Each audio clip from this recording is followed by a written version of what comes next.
Cool. Let's do this. Ugh. That fighter the other day couldn't fix it. Just gotta make a new character now.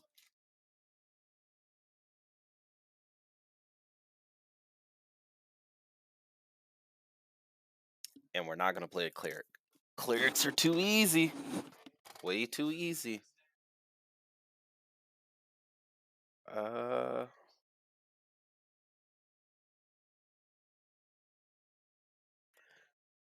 Kinda wanna do Paladin this time. Let's see. You won't get spells until level 9.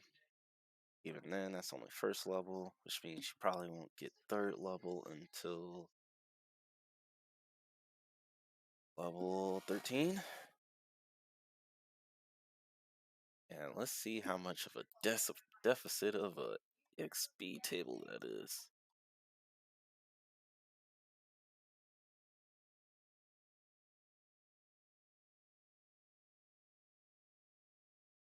Paladin, where are you? Level 13, 1.5 million. We can make that work. We can make that work.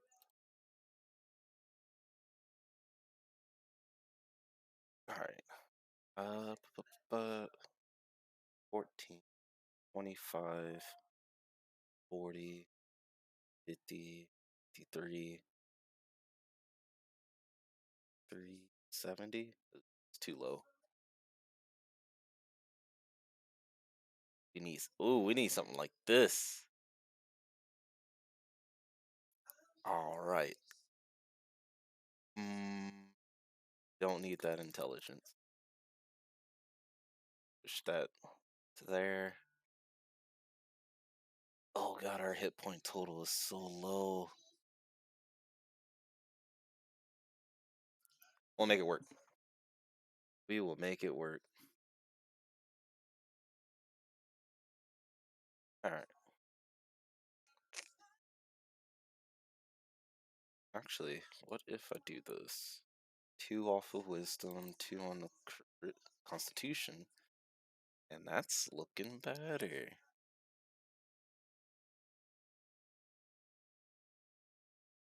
Yeah, wisdom don't matter. It don't matter.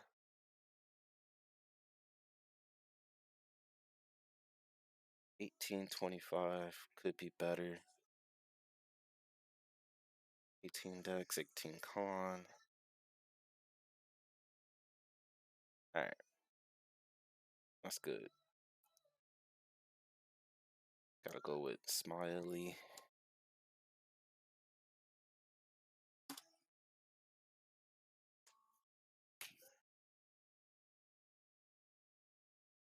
I'm gonna be real. I don't want to deal with the underwater levels. Just gonna go ahead and turn that off. But because I turned that off, we'll turn up monster difficulty, real character def, monster amount by 1 point.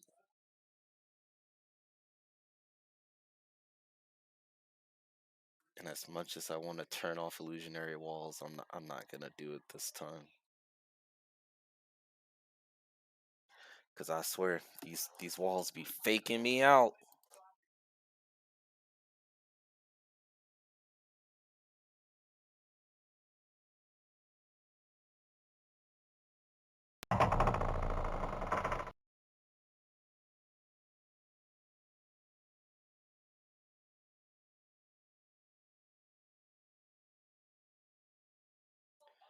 I really hope that I can get those shrink gauntlets on the first level. Oh wow. Off the rip.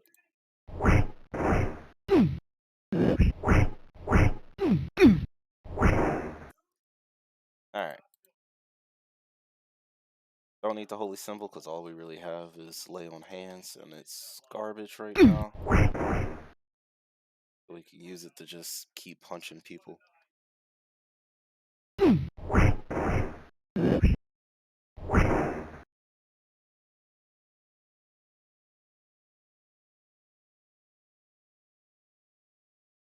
So many walls right now. Was that like the third one? Somebody already spawned behind us. Alright.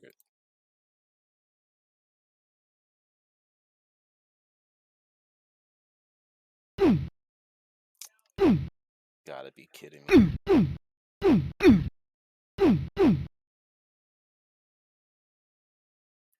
And I just said I wanted to turn these off. Gotta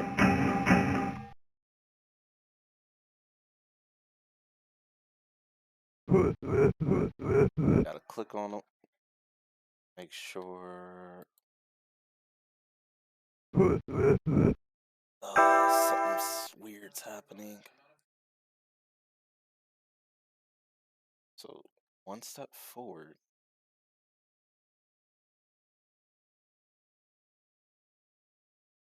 There it is. Kept seeing this dot telling me there was something on the ground. I throw the key at him? So today I just learned you can throw a key at somebody and it kills them.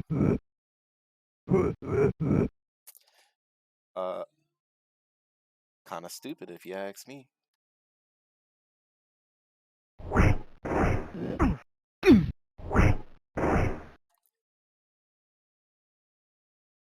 Personally, I always find it ominous when they give me a grappling hook on the first level.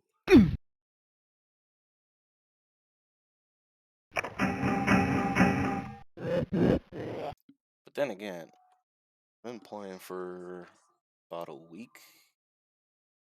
I've only seen a hit one time. That dude is really camping that entrance.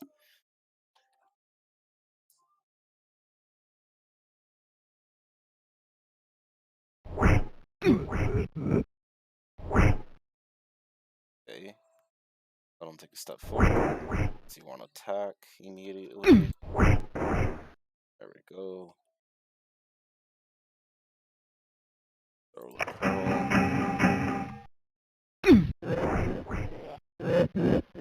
One hitter quitters as always. Except for that time.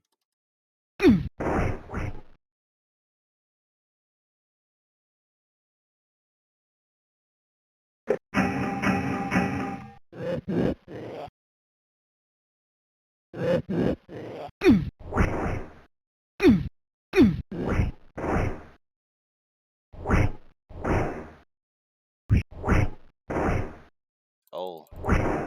And there's that increased monster spawn. Throw the key at him.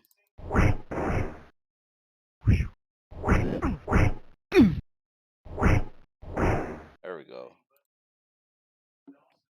Alright.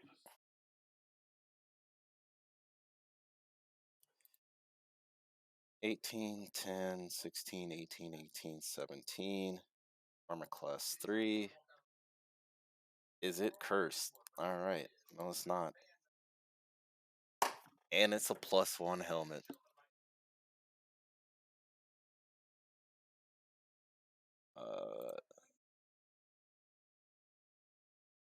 Go ahead, lay on hands.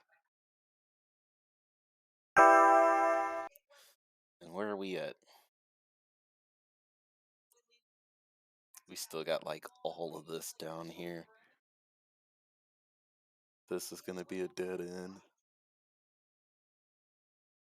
This has to be a dead end.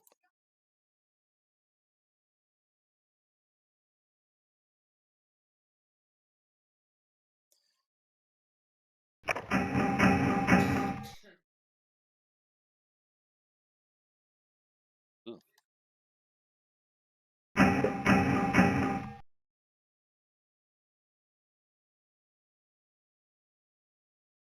Alright.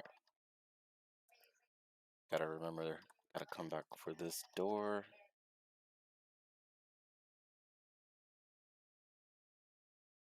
I don't.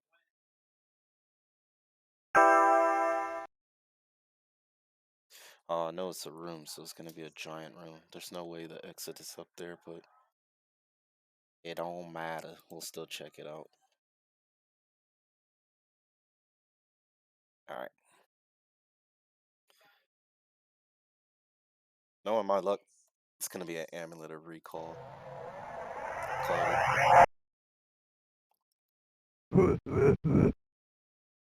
Back to the entrance we go.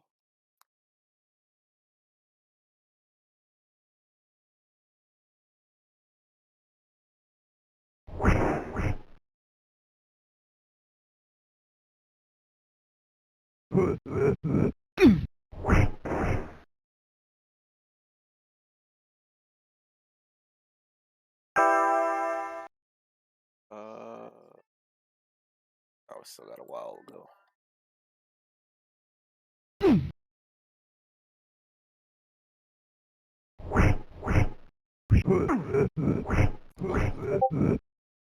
Oh my.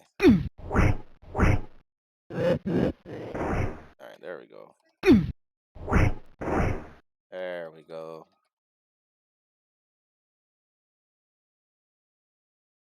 Come on. Ooh. More key. Alright,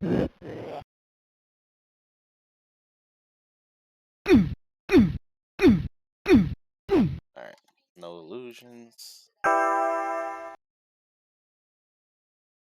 Which means it's gonna snake back around.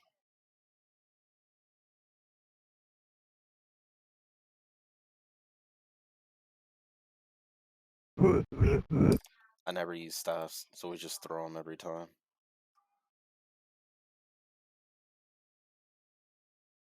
Oh shit. Look at him. User must be baptized.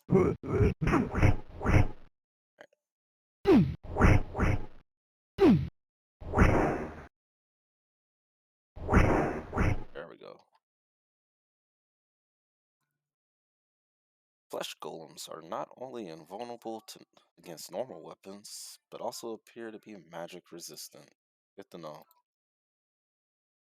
Wish I had the power of the neutralized poison spell. Twice I was struck by the poisonous sting of a wyvern.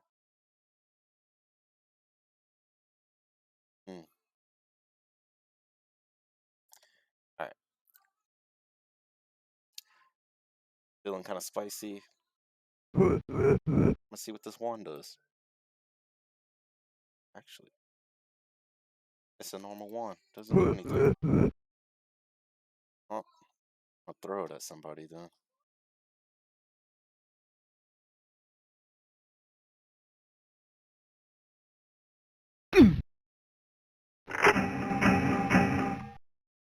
Ah, throw. There we go.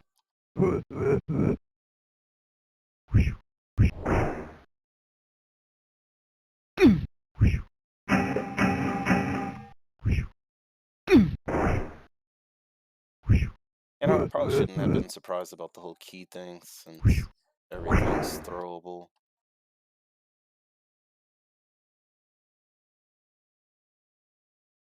Actually, where are we going?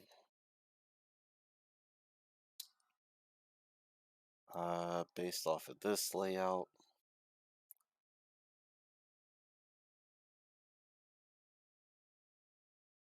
stairs to the second level is either gonna be up here or way over here. Oh, we're also playing a paladin. Hold on real quick.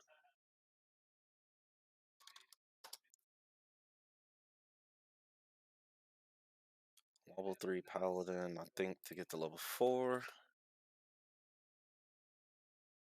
Need 9,000. We got a while to go. To level 5 is 18,000.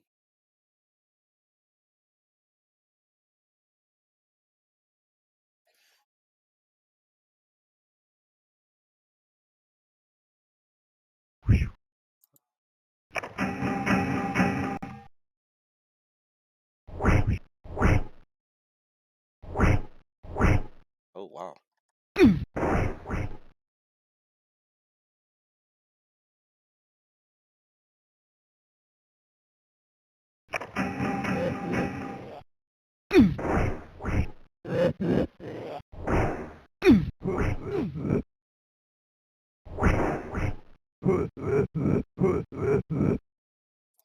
Another amulet.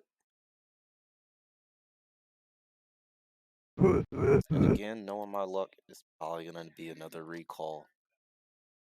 Alright, let's open up this door. This dude wants to fight.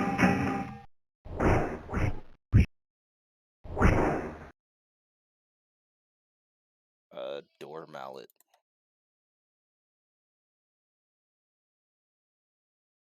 What's that?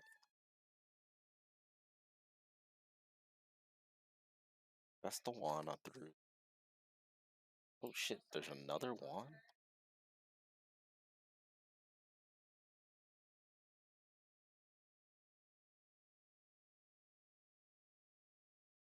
That's the non-magical one.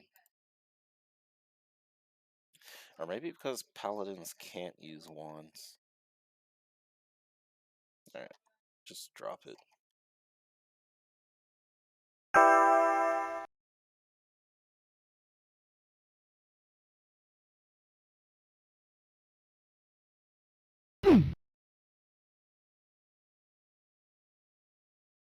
Someone's right there. There we go.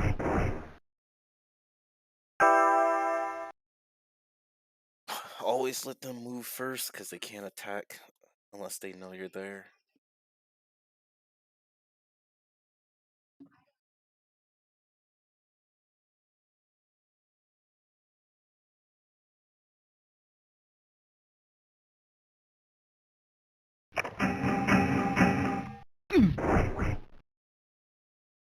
Oh, wait. He moves. Key potion.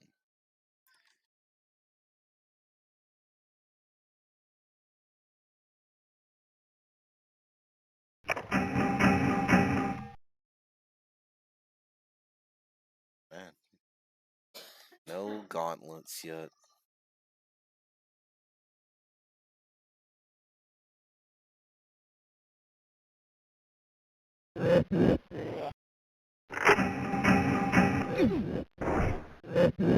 Nope, don't want to do that. He moves. Nice swing. He moves. But damn.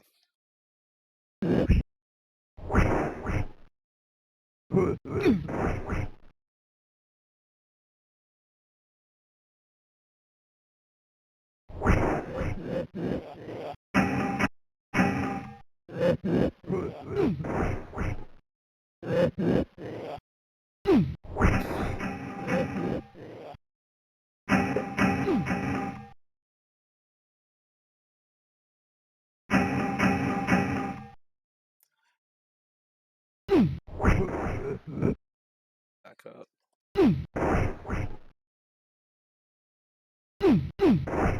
Okay, man, where's my gauntlet set? I need that strength boost.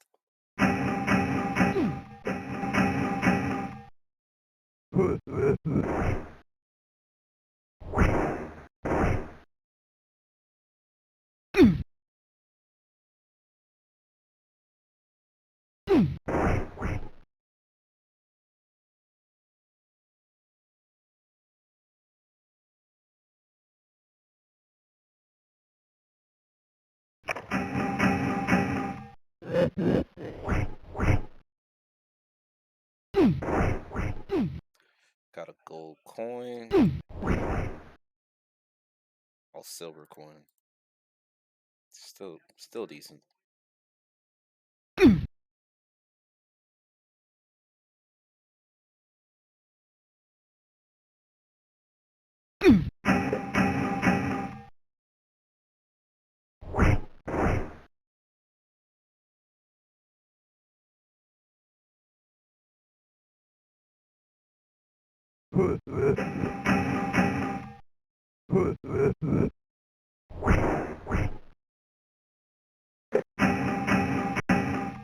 Oh, oh, oh, no.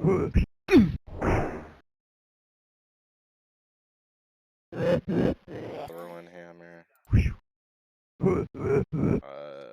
These could be cursed. We'll find out in a moment.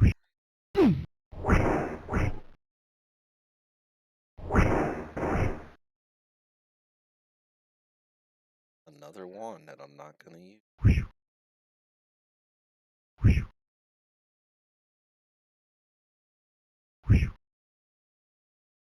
Damn, Swan is smacking. Spoke too soon. Alright, they can either be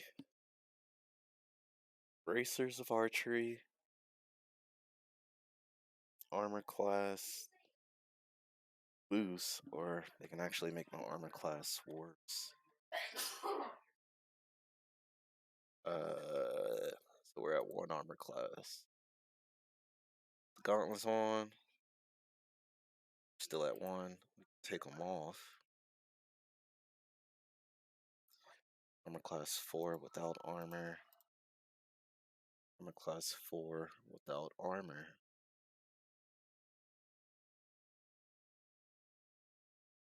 So they're bracers of archery. I don't need them. Just gonna throw them away. And a halberd. Okay.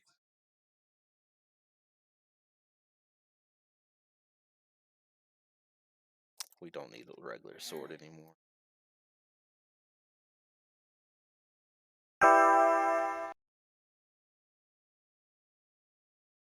Should be the stairs.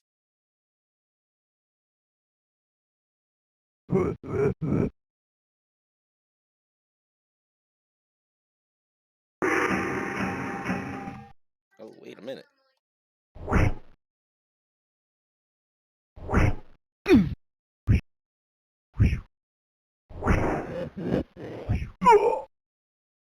Oh, what happened? Oh my goodness. I forgot.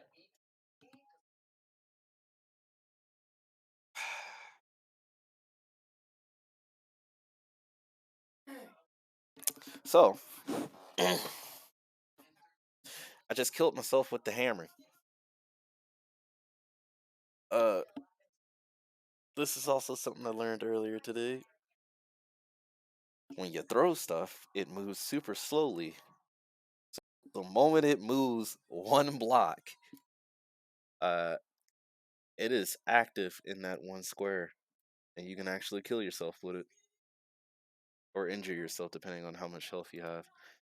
And even though we were probably at like full health or a little bit under, that hammer was smacking, and yeah, did not go well.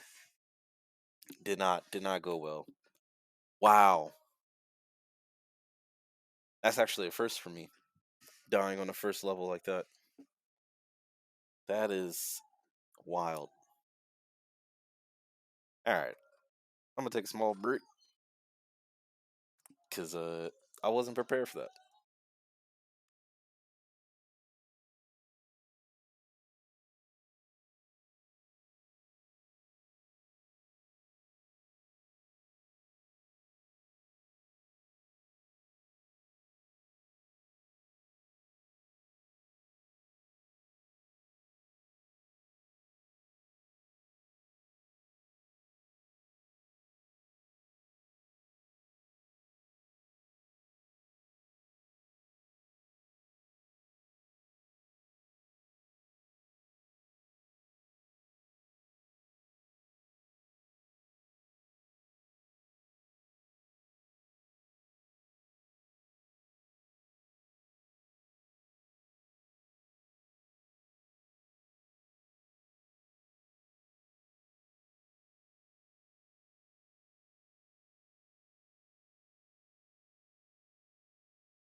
All right, I'm back.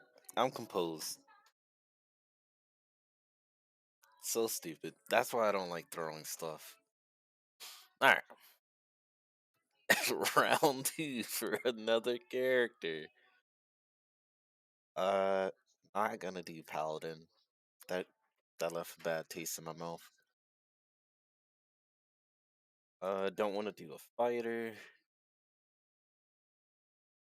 Ooh, only thing that's really left is rangers and thieves. I really don't want to play a ranger. Guess I gotta play thief. Their chance to hit stuff is trash, though.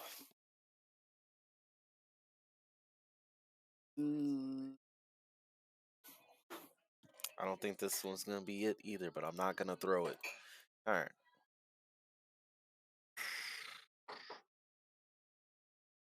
Who gets? Okay. This is second edition, so we still need high strength. Otherwise, we won't be able to hit things. Need constitution up to 16, because thieves do not get bonus HP after 16. I need high dexterity for the armor class. And maybe the occasional bull use. So for a total, this can work. This right here can work. Especially since it gave us the 26 HP. If I believe, because the constitution over 16 doesn't matter, we'll play elf. That changed some of my points because my dexterity just went from like a 17. Oh no, constitution went from 17. Got it. Wisdom doesn't matter. Take the 4 points off of there. Or intelligence don't matter. Take 5 points off of there. 3, 4, 5. And charisma doesn't matter. Got 7 points. Mess around with. Alright, 1, 2, 3, 4. Because we're a thief, we don't get exceptional strength. Yeah. So there's 3 points left over from the charisma. Put it in intelligence, because hopefully, we make it down to a deep level, right? And there's mind flayers down there. I've seen it in the manual. I don't know exactly what they can do, but they're like typical mind flayers. They're gonna suck my brain out, chat. They're gonna suck the brain out. That all right? We don't want that. Don't want that at all. I would actually say it would be beneficial to take 2 points off of charisma and keep intelligence at a 15. Just in case. Just in case our elf doesn't make it.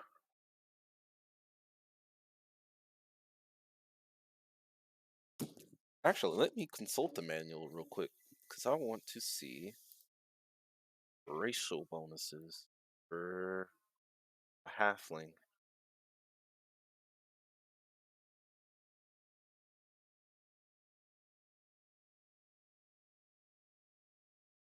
Uh, when adventuring, halflings show their metal by innate resistance to magic and a +1 bonus with slings, which is trash.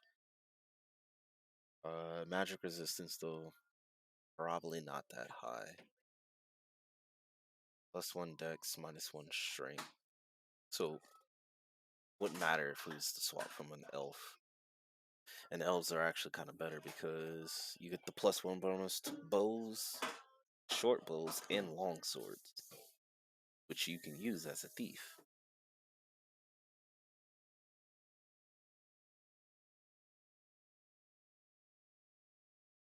And resistance to sleep and charm spells, which I don't think is in the game at all, so that part doesn't matter. They also put in a manual that you can't be raised by the spell Raised Dead. And, no one's casting that on you, so I think that's good. Chaotic neutral.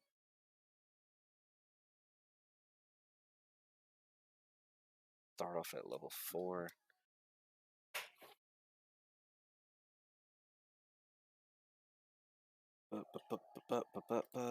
What's our second page looking like? Ooh, like that. I'm gonna name him Hammer because I'm still salty over that hammer kill. Alright.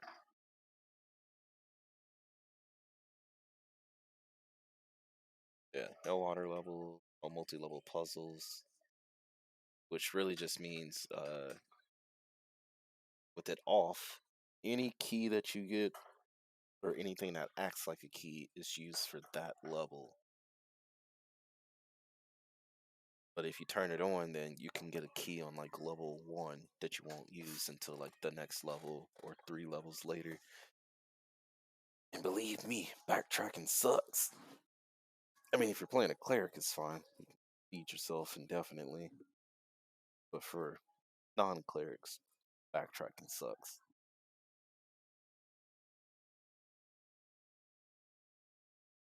I have no faith in this thief, but I'm gonna keep the settings as they are. Let's run it.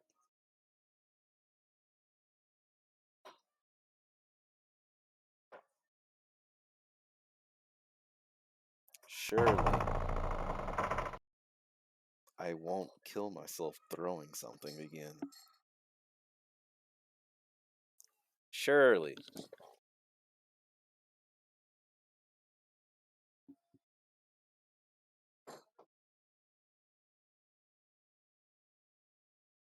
Alright, game, don't take too long loading. It's a thief.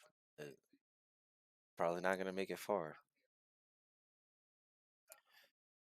Ooh, new dungeon layout. Never seen this. And someone's already around the corner. Thieves get thieves tool so we can pick doors. And a short bow with 12 arrows. And I put it in my quick slot, yes.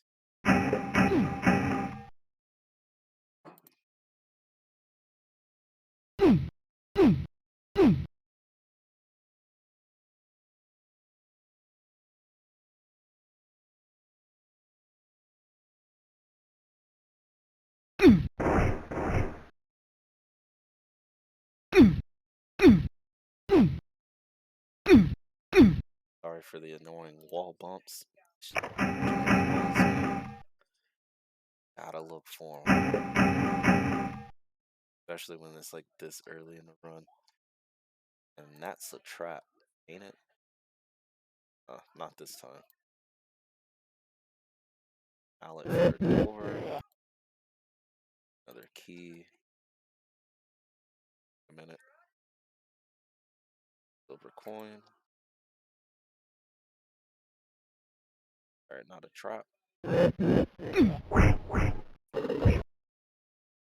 Back up off me, homie.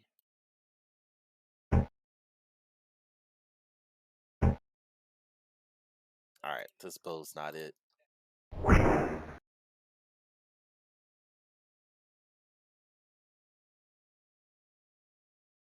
Fun fact, there's only 2 pairs of boots in this game. Leather and drow boots. And everybody starts off with leather boots, so there's really no point of ever picking them up. Unless I've been led astray by the manual. Boots can never be magical.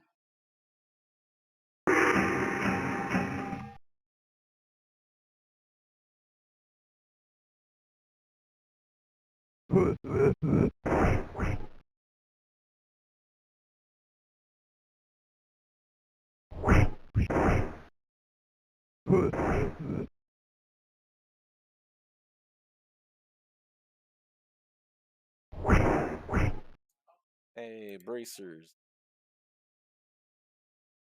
Alright.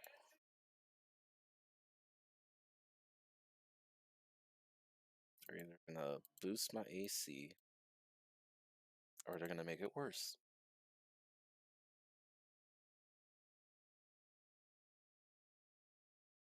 Oh my god. It was cursed. This thief ain't it. I don't think this thief's gonna make it. I have no way to remove that curse. Which means I have no way of getting Shrank Gauntlets as of right now. If you hear me complain about that a lot, it's actually super important. There's so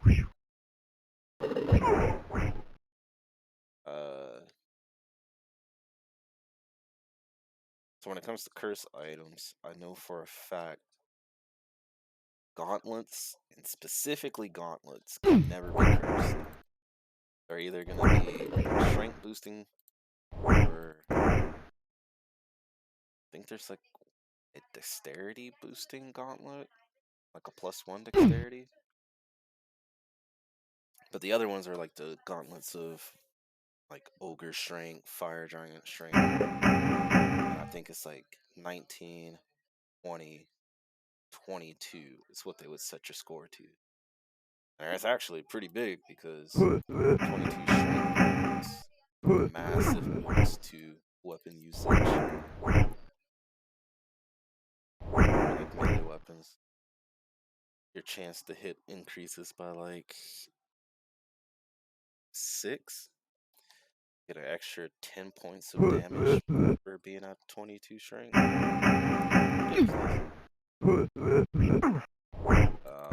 Yep, this thief ain't making it.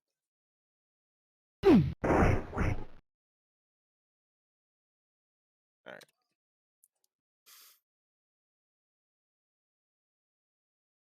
But yeah, because they can never be cursed, it's always better to just put on gauntlets. Don't even chance it with the bracers. Because there's only 3 bracers, and one of them's cursed. A 1 in 3 chance. Versus your 0 out of 4 with gauntlets. And I still put them on. Alright. Save it in case there's a crash. I think I spelled curse wrong.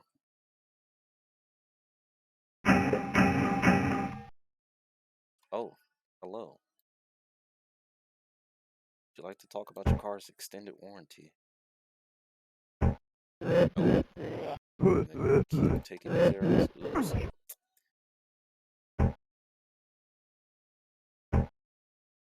Okay. Come on, man.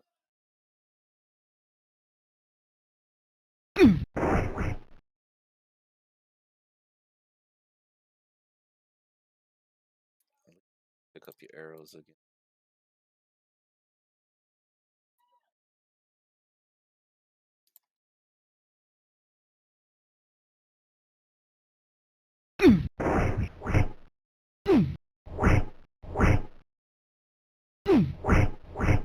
Oh, and then another thing about the gauntlets is the funny enough, I thought they were lizard folks. They're actually troglodytes, but the little black-looking lizards with spears. You will normally see one on floor 1, and then you start seeing them a lot on floor 2s. Anytime they attack with their spear, there's a chance it can reduce your strength, which means you're getting worse at using weapons. Like melee weapons. But if you have gauntlets that boost your strength, it doesn't matter. You will always stay at whatever that gauntlet's boosting you to. Which is why it's a big deal for me to get a pair.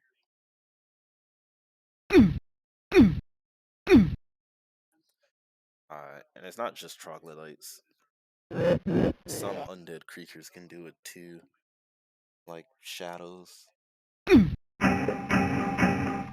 Hence why in the difficulty area you can turn off undead creatures. 'Cause a lot of them just ruin your day. Between like reducing your strength, uh,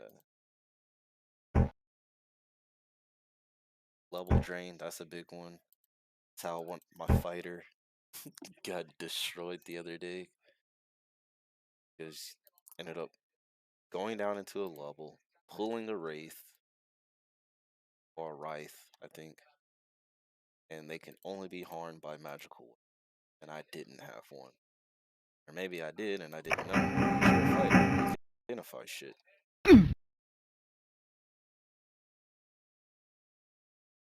Now, lucky for me, you can't be level drained to 0. You can only fall down to your base level, which is like level 3 for martial characters. That hurts, especially for a fighter.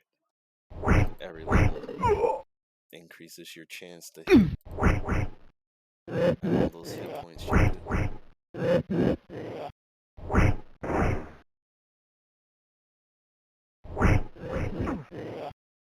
Ooh. Surely. Oh, shit.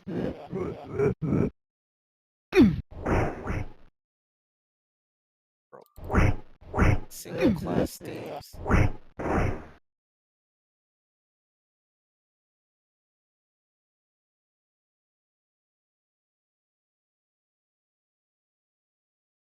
That should be enough health.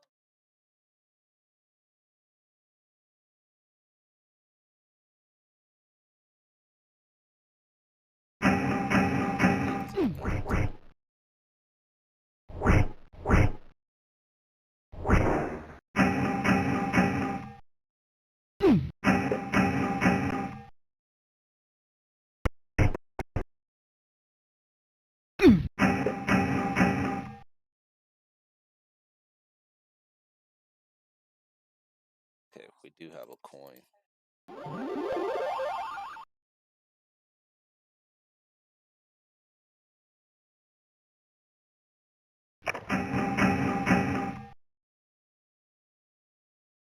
We have leveled up so far.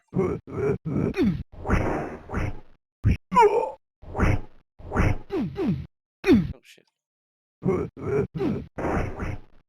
Come on, man.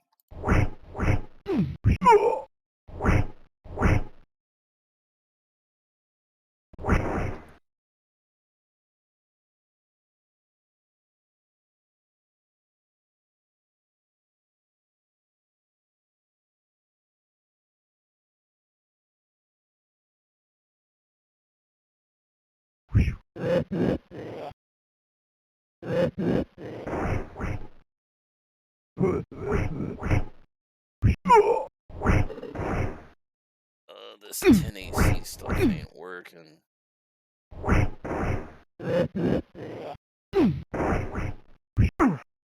And then I get smacked in the back. Oh shit. Oh shit.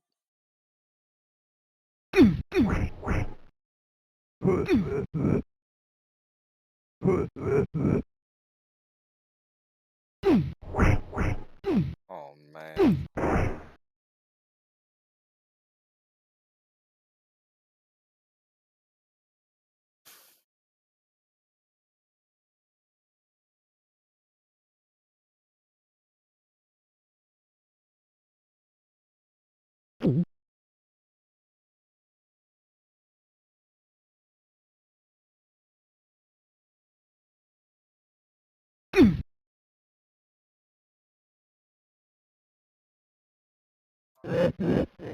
Oh, there's that monster difficulty kicking in. Dang, Hobgoblin on the first level.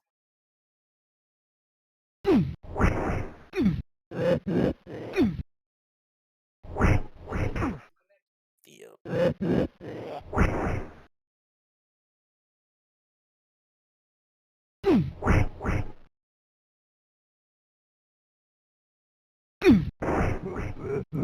I don't think I got that damaged.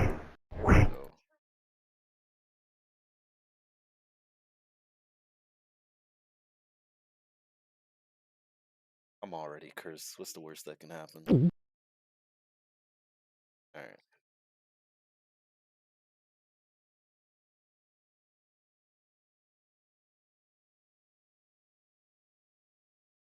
Club that I threw.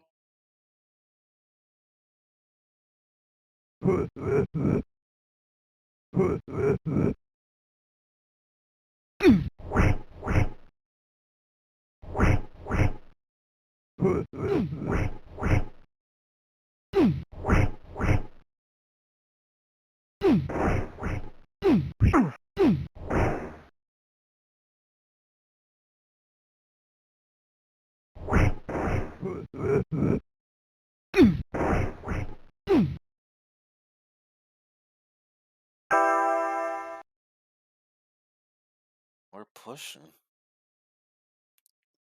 No food yet though.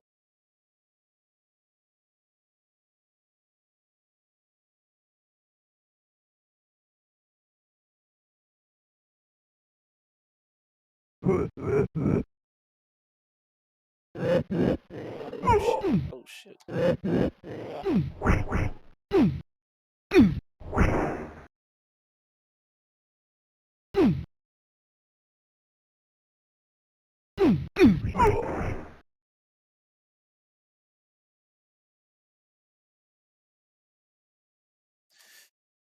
I'm gonna take the stairs just so I can get the EXP boots and this dang privacy thing.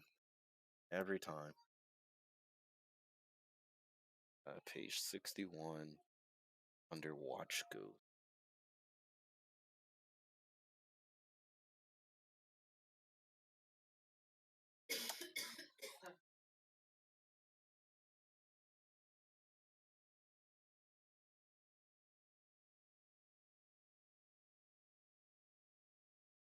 I'm gonna pick that up because it'll just confuse me.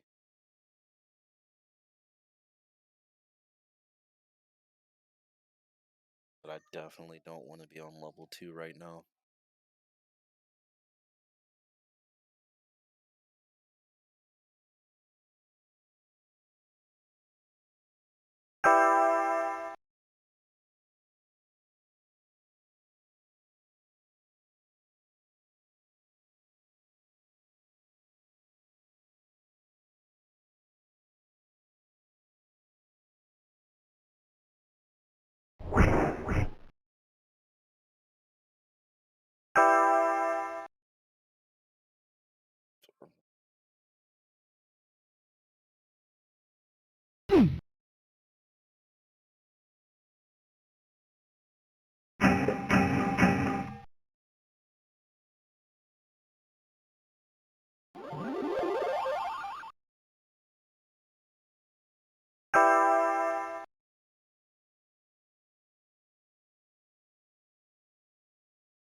Alright, hold on. I don't like this song.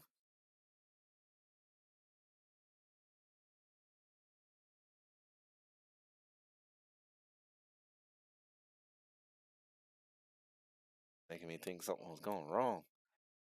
Alright.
There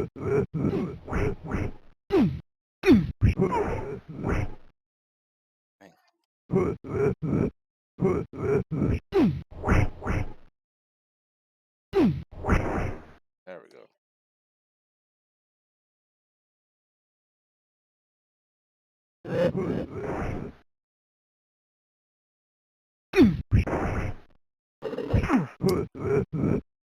Come on.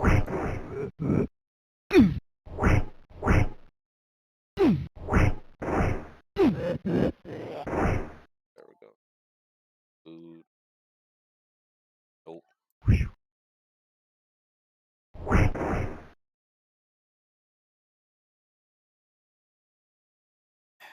Can only be a magical staff.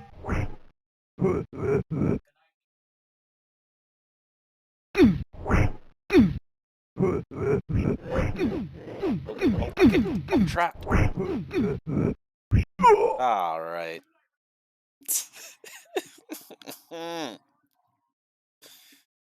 Where did he come from?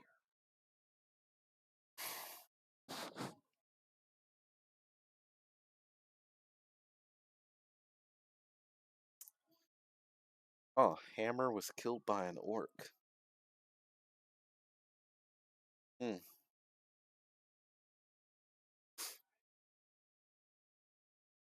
Oh, Smiley isn't even on here.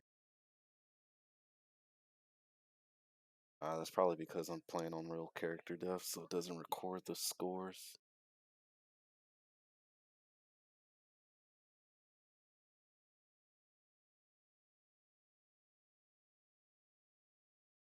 This is why you don't play thieves, man. Pure class thieves. Can't do it.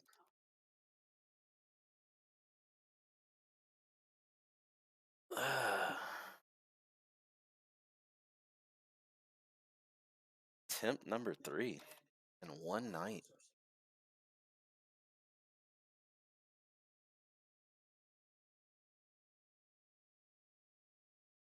I'm gonna stick to my guns. I'm not gonna play a cleric, any of the cleric multi classes, because it's just so easy.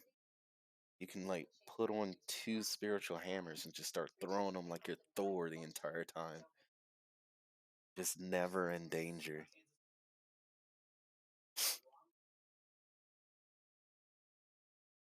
All right.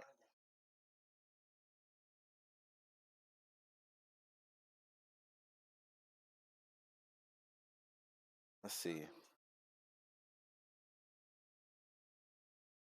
I haven't played Ranger, but I swear, uh, th- hold on. In the manual, it said Rangers can dual wield, which I don't think is really true. I mean, it could be like a class specific thing. But the point I'm trying to get to is if you want to play dual wield, just play a cleric. You cast spiritual hammer. You cast spiritual hammer again once you take the holy symbol out your hand. Now you got 2 of them. They hit super hard. They last for about like 5-10 minutes before it runs out, and then you can just rest, get your spell slots back, and do it again. But anyway, that's enough about talking about clerics. All right, we're let me look at this manual, and then we're probably gonna play a ranger. We're gonna play a ranger. I'm gonna give ranger a try. Uh, and more than likely just end up playing human.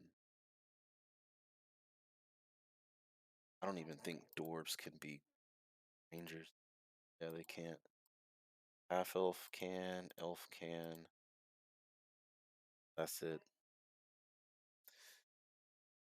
And rangers are a fighter centric class, so they do get a bonus on hit points for being over 16 constitution. So we don't want to play elf. That really only leaves half elves and humans.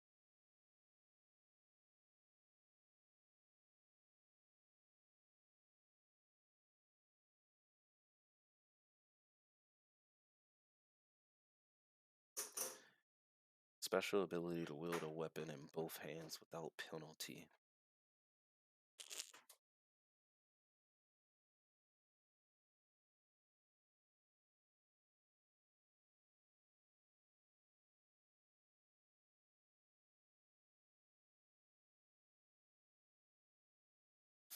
Uh, for this game, there's no difference between a half elf and a human. You're basically just the same. Other than half elf can't be cleric thieves. Humans can't multi class.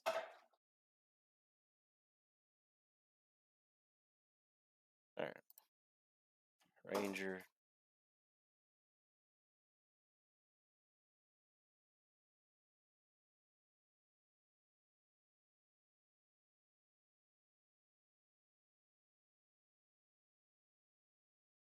Surely today we'll make it off the first level.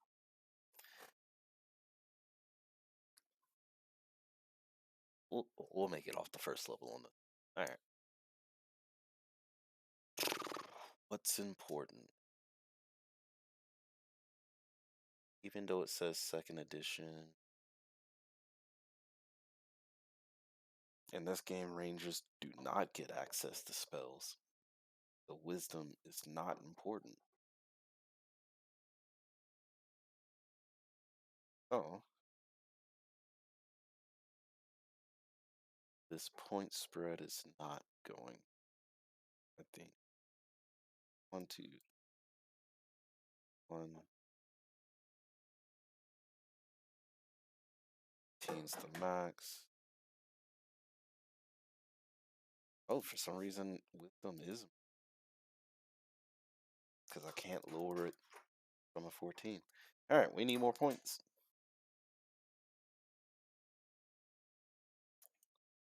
Definitely need the re-roll to get more points.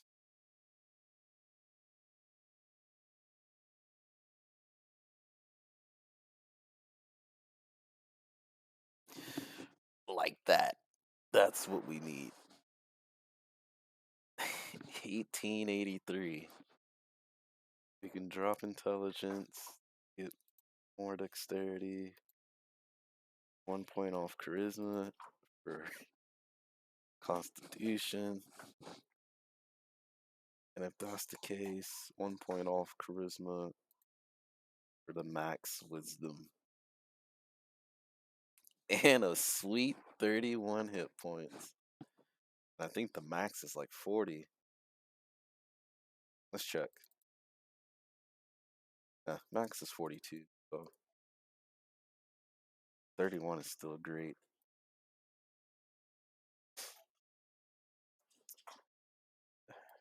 Neutral good.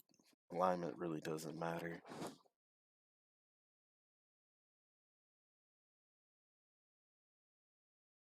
Old Smiley died early on. Can't use that one.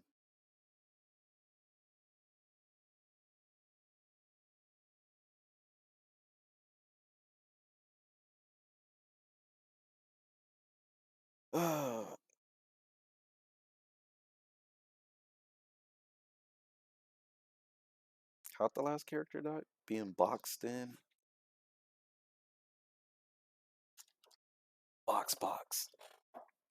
Like the League of Legends player. Box.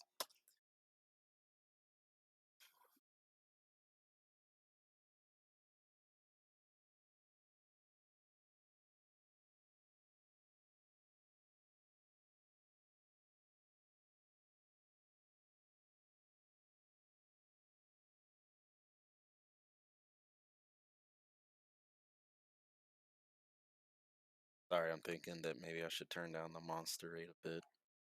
But just keep the monster difficulty up high. Which really doesn't affect the first level. That monster amount kinda was.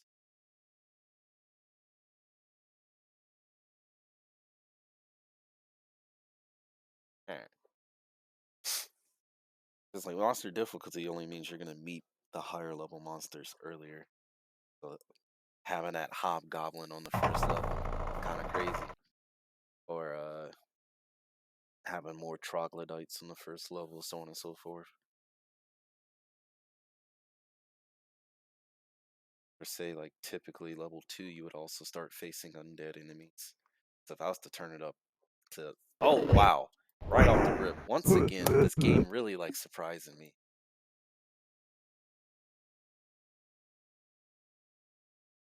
Made me lose my train of thought. Too fast. Dang.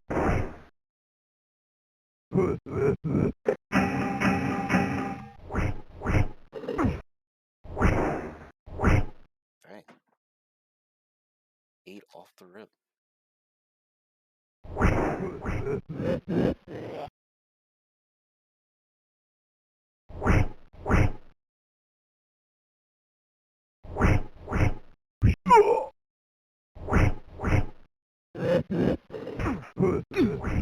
Yo, this ranger's not it.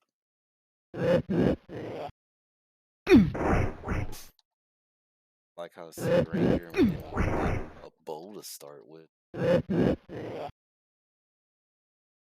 The thief got a bow. Dang. Half of 31. 15.5. Round up at like 16 hit points. Could eat about 2 max hits. Still want to rest quite yet.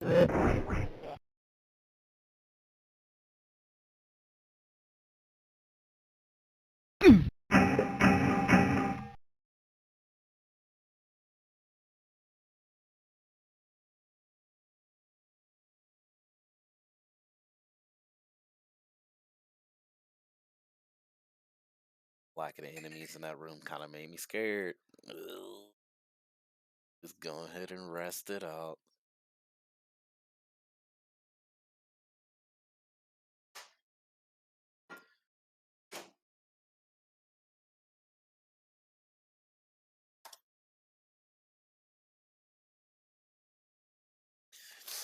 Alright. Get a mental checklist going. We're not gonna pick up bracers. We're just not gonna take the 1 in 3 chance.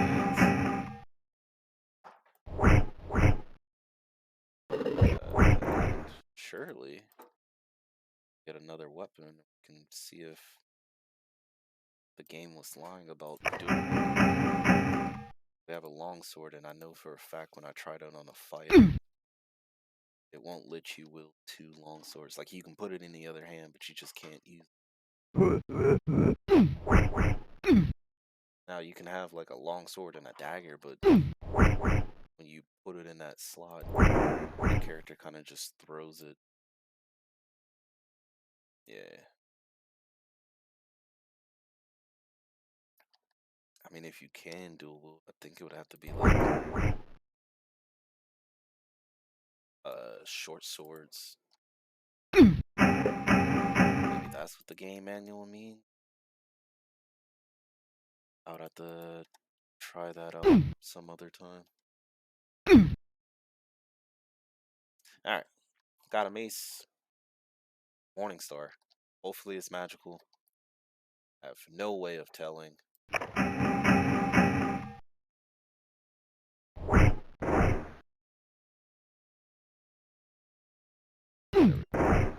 Knew someone else had to be in there. Only purpose for it that I can think of is to ward off would be the carving.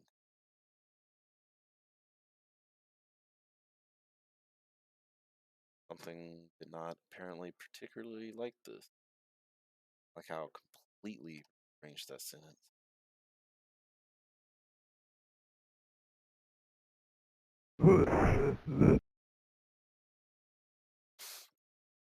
I mean, even though we can't dual wield, I think the game manual lied. I think rangers probably do get spells, but it would also be like at level 9, kind of like the paladin. But even so, you're still considered pretty much a fighter, so every time you level up, you're gonna get a bonus to. Well, this game calls it Daco. I just like referring to it as hit chance. With that though, I think Rangers share the same EXP table as Paladin, just pretty slow if you ask me. Oh, they're exactly the same. Level 3 right now. To get to level 4, we need 9,000.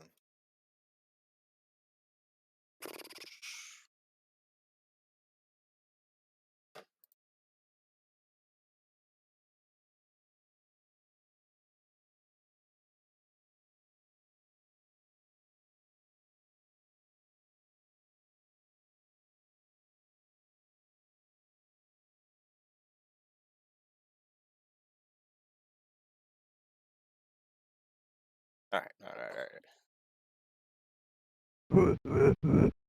Focus up. No mistakes. That pearl goes to a door that was behind us, which turns into a dead end. Alright, we're gonna do it anyway, only because there might be something behind it. Like another key or something. And it's an immediate dead end. Oh man. Be a dead end. Thing. It's weird. Oh, there's that. And then it turns into another. This game, this generation. Alright, whatever.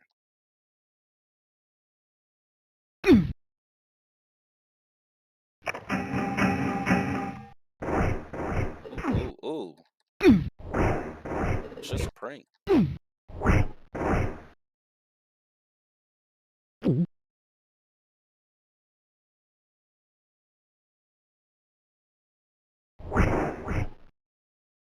This is around the corner. So.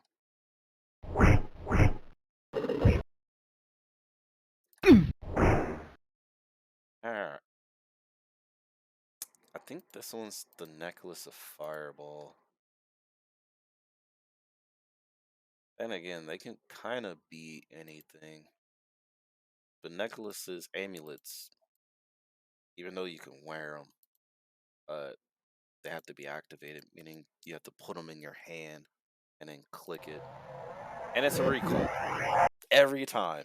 The first one I'll always get is a recall. I mean, there's nothing wrong with a recall. Just on this level, it really doesn't do much for you. The way the recall one works is it takes you back to the last stairs that you use or teleporter that you use. Teleporters are in the later levels, but you can use it as a quick get out of jail free card. Alright, shield. Could be cursed, don't know. And it wasn't. Looks like it's a +1 shield. God damn. Oh, these enemies really love camping the stairs.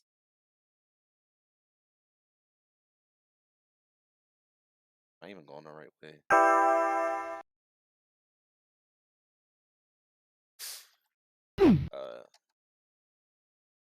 But yeah, that's how amulets work. Only other ones I've really seen is like amulet of fireball, which is kind of cool. I think you get like 9 uses out of it. Just click it, shoots out a fireball. When you get it this early on, it pretty much just one-shots an enemy. Let's go ahead and take a rest.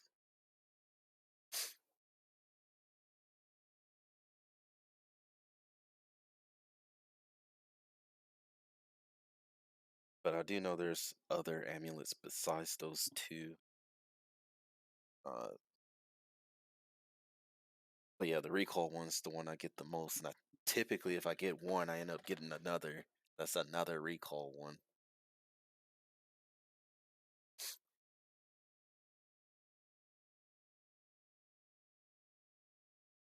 And yeah, that's about it. It's like the only inventory slot that works like that, by the way. They can wear it. You have to put it in your hand in order to use. which I just find absolutely odd. You know, one of those quirky things about this game. I don't even know if quirky was the right word. Is there? What's this?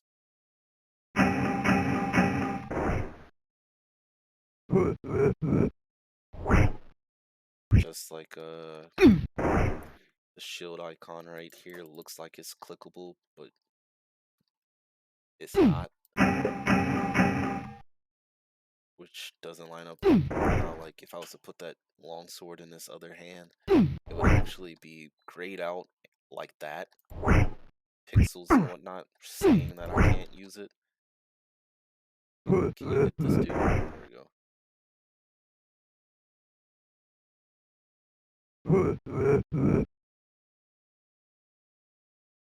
That being said, since we learned earlier that you can throw anything and it does damage, if you really want to play like Captain America, you could throw this shield around, though if it misses, then you're gonna have to take that walk to go pick it up, homie. Unlike the great spell Spiritual Hammer, that if you throw it, it just comes back to you automatically on its own. Though it is a little bit odd with Spiritual Hammer, because you'll throw it, if it hits an enemy, it'll immediately come back to you. But if it misses that enemy, it'll keep flying off into the distance for who knows how long until it hits a wall. And then at that point, it'll come back to you. And I can tell you that sometimes those walls will be like way off in the distance. Like if I was right here and I threw a Spiritual Hammer, or really if you throw any item, it will travel until it finds the nearest wall and then it stops. Or if it's Spiritual Hammer, it starts flying back to you. And then one of the other things about Spiritual Hammer that I can't stop talking about because it's just a broken spell in general is depending on how far it flies, if you throw it, miss an enemy, goes past that enemy. Depending on the amount of time it's been since that hammer has passed that person, on its way back, it will actually make another attack roll and can hit the enemy at that point too. Overall, just making the spell just even that more powerful. Like, throw it, okay, it hits, it comes back to your hand, throw it again. Oh no, it missed. But if it misses and it's been greater than like 3 seconds or whatever, when it flies back, it'll make another attack roll to hit the person in the back of the head. And that is always fun and hilarious to see, especially against some of the scarier enemies like carrion crawlers who can stun you on hit, paralyzed on hit. Get paralyzed, you're like running away because even though you're paralyzed, you can run away. You just can't act and cast spells and whatnot. And all of a sudden, your hammer comes back, like zooming at the speed of light, and then smacks it in the back of the head, and it dies. And that's just great.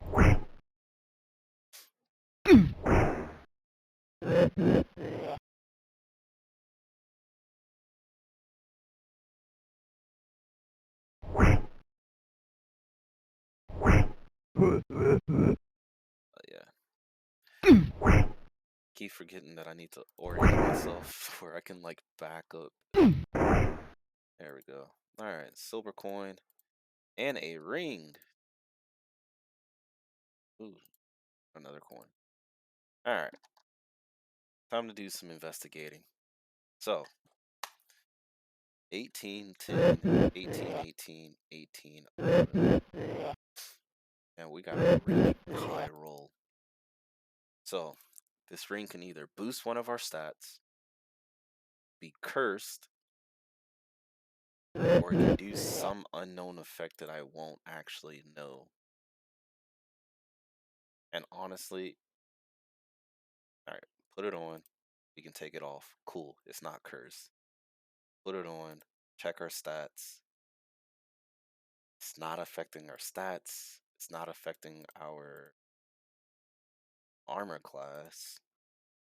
So don't know what it does. I mean, it could full-heartedly be just a normal ring and not be magical, but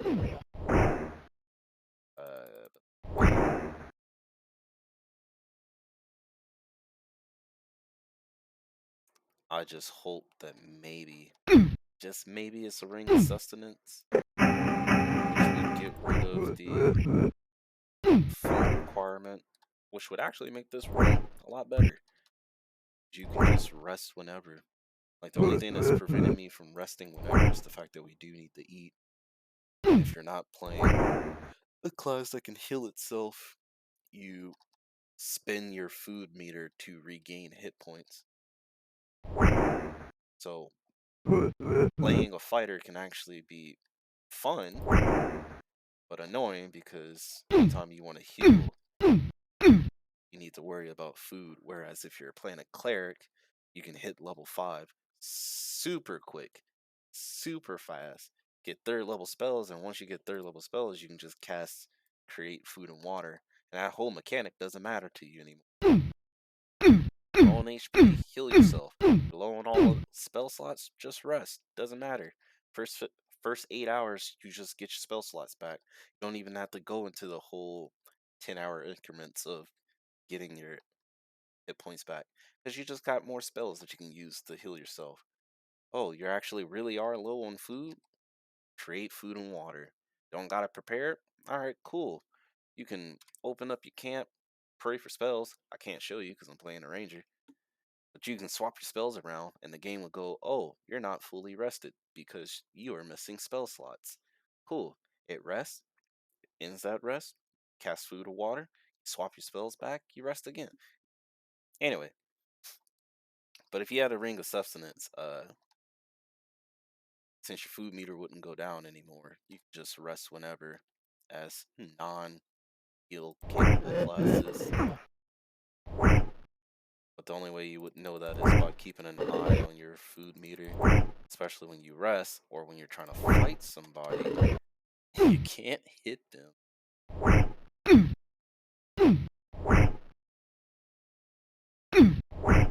Wow, okay, we're taking the shield off. Just throw hands. This is actually a good moment to see whether or not it is a ring of sustenance, and it's not. If it was a ring of sustenance, that food meter wouldn't have gone down at all. It just stays where it's at.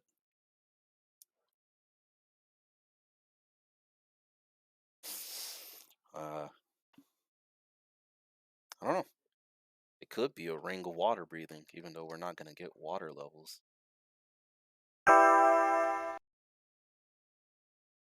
Ooh, something's not right. There's nothing here. And the map could be that way. Nothing over here. If this turns into a dead end, I missed an illusionary wall somewhere. Alright. Go for our gold.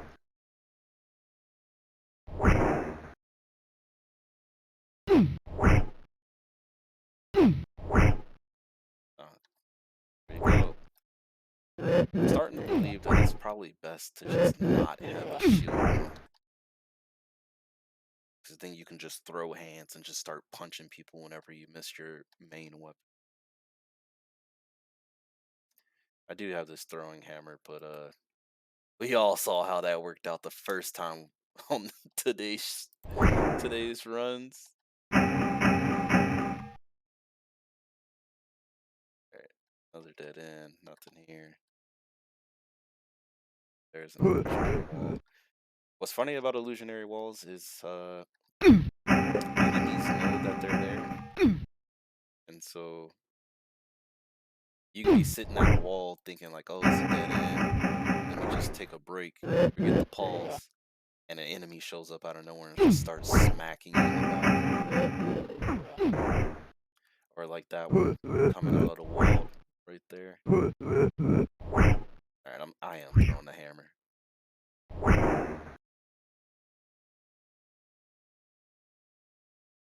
Uh, could be a magical flail.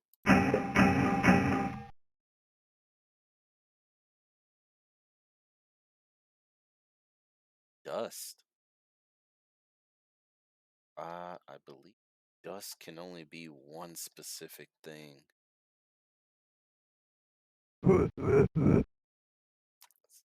Sorry, gonna look up the manual. I mean, we might as well use it if you got it. Do. Even though I say manual, it's actually like the manual that comes with the game. It doesn't tell you like what exactly everything is. Like it tells you that there's magical items and it tells you the names of them, but it doesn't tell you exactly what it does. You kind of just have to figure that out. So, like right now, picked up a bag of dust and it can only be one of two things: a dust of remove curse, which we're not cursed, or a dust of disappearance, which if it's what I believe it should be, it's just a one-time use item that turns us invisible. So for now, I'll just put it in my back. Because hopefully, well, not hopefully, if we do run into a curse item, I'll try it out and see if it gets rid of the curse for us. Alright.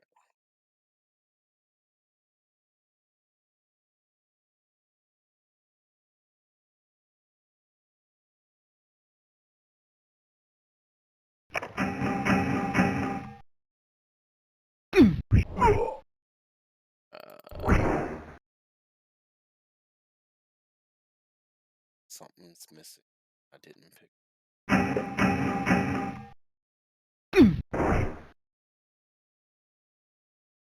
Silver coins. They like getting those.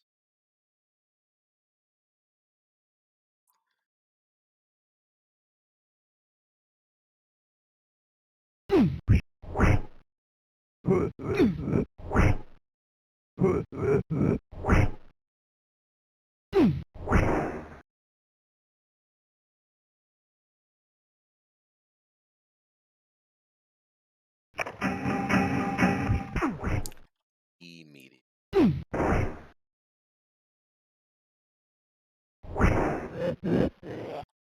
This weapon has to be magical if we're hitting people for 20 points, 15 points. Oh, wait a minute. This. Alright, I'm gonna swap this ring to the other hand. Because if I recall correctly, there's a ring of shocking grasp, and it adds damage to your attacks. But depending on like what slot it's in, it affects that hand. Or maybe I should just take it off in general. Honestly, again, you wouldn't know unless you use it. So that time we hit for 7. Missed. Dang.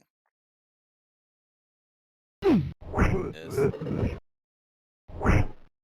Wow.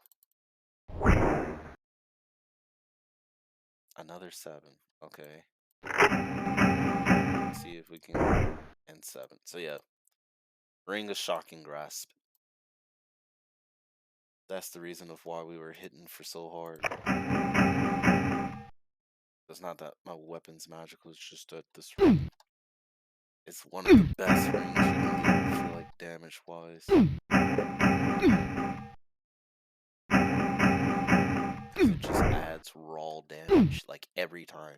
And it can also affect other items too.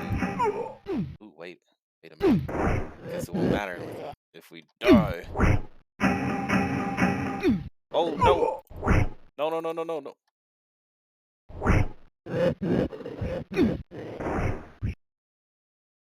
There we go. Close call. Boxed almost got boxed. Anyway, so Shocking Grass can also affect other items. In magic weapons, and weapons conjured by magic. So, the favorite spell that I keep bringing up, Spiritual Hammer, can also be affected by the Shocking Grass ring, making it just even that much more powerful. Especially when you have two spiritual hammers that you're throwing. So yeah, though it may not be a ring of sustenance, that ring is actually pretty damn good. I think folks actually put it in like top tier. It's a top tier ring you should want to use. All right, but none of that's gonna matter if I start starving to death soon. Ain't got food.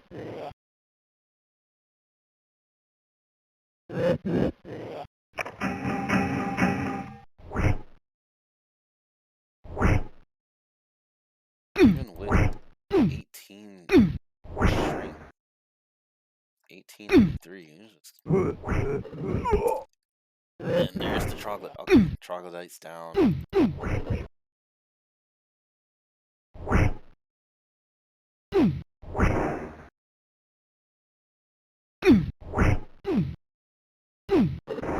There we go. All right. Don't need a short bow. Don't need a rock. Shit items.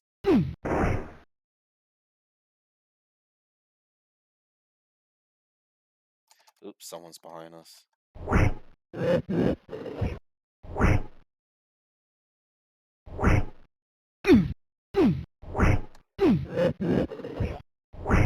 Wow.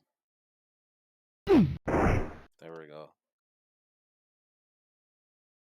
All right. What was I talking about? Found the stairs. Eat.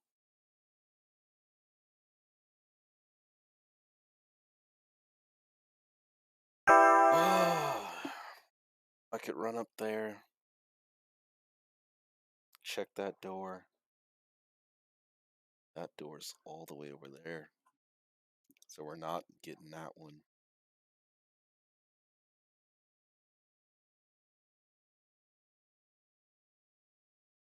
And there has to be an illusionary wall in one of these three, because that's too large of a space that's open. Uh, One of the ways that you can tell if there's an illusionary wall or some area that you haven't been to is by looking at the map. If there's like a one block space in between two areas, it's fine. But large spaces like this means that you missed something. So even though I sit here and shit and rant about illusionary walls, that is something that can tick you off about there being a wall somewhere. Though I do say that, and will also preface that this game can bug out and actually generate areas you cannot get to. I had that happen to me off stream when I was playing a cleric mage. Olula, there's the cleric again. And it was such a great run. It was such a great one. I was getting all of the best gauntlets, like back to back. I had I didn't have the shocking grasp ring, but I did have some other things. I got an ion stone for the first time, which was great. It meant it did some sort of effect. I couldn't tell because I wait. Am I thinking of the cleric mage? No, I think I was playing a pure cleric. I couldn't identify it, but all of the ion stones typically do something good. And I got to a level where it generated two areas I could not get to at all, and there was no illusionary walls because I needed to take a teleporter, but I couldn't get to the teleporter, and it ended up breaking that run, and makes me upset because I was on like the eighth floor. Things were going oh so great. All right, enormous.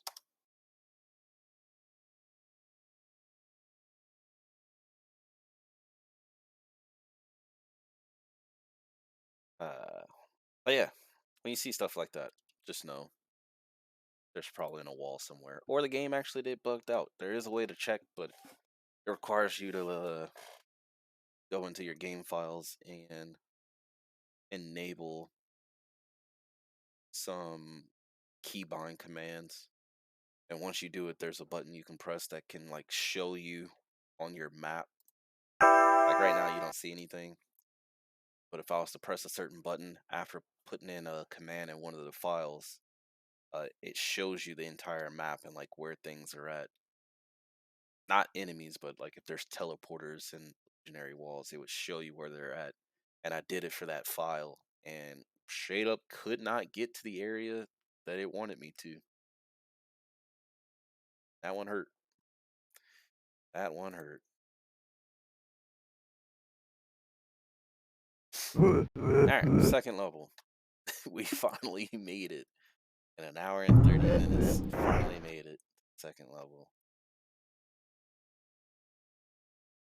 Oh, and while I'm thinking about it, throw that because we don't need it. Uh, Again, we don't have multi-level puzzles on, so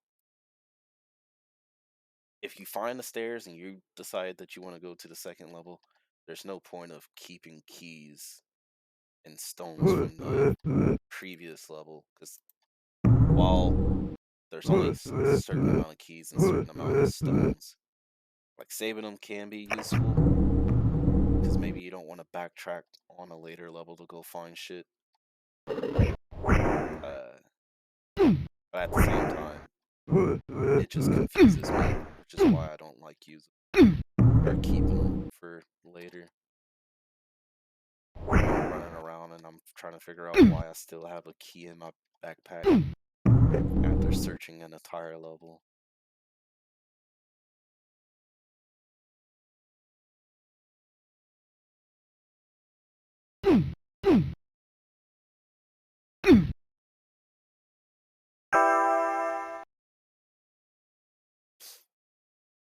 So, can't open up this door, need a stone. Got a hammer, so we can probably open up something else.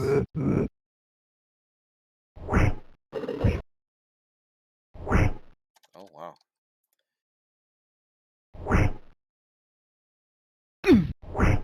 Enemies do move at different speeds, so that is something to keep an eye on. Like these troglodytes are actually one of the faster enemies in the game. So like you can outspace them like I typically do other enemies, but I noticed that they try to stay on track.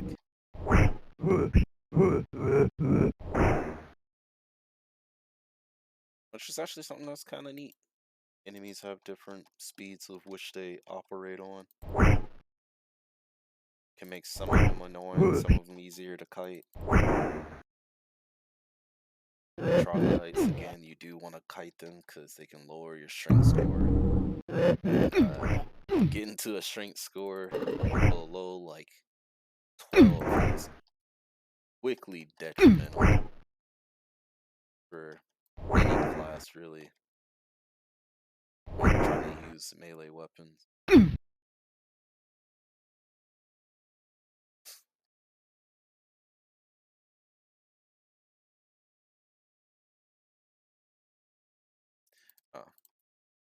Another tip, you see a grate or a puddle, you can typically click on it. Sometimes your character will notice if there's a trap. But unless you're actually playing a thief, which I actually don't know, so I'm not going to speak out my ass, I would assume that if you're playing a thief, you could disarm the trap, but everyone else, you kind of just have to eat it and hope that your character can get over it. Just like I can hope that my character finds food pretty soon, otherwise we are not gonna be able to enjoy it.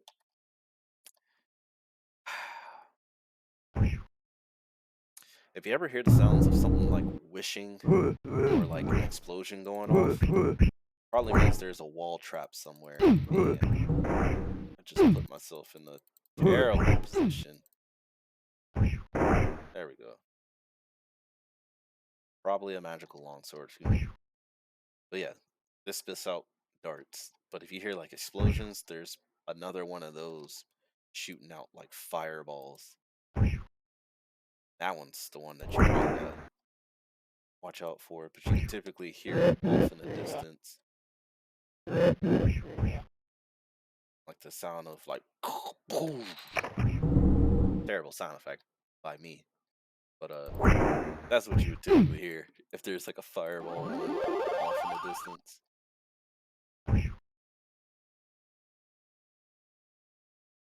It's the rock I threw. Key.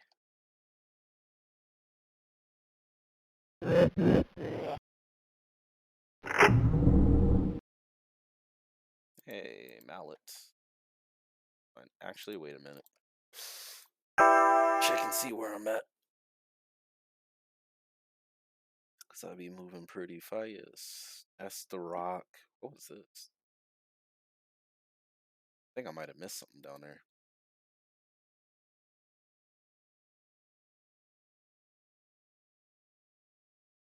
This hallway has to come up and around to over here.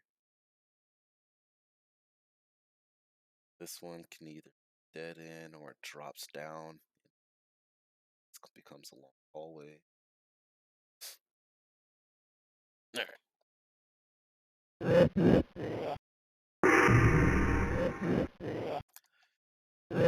Level 4. Now need 9,000 XP to get the level 5.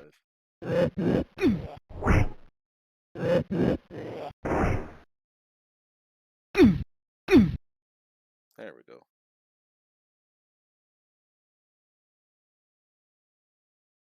Alright, just a dead end.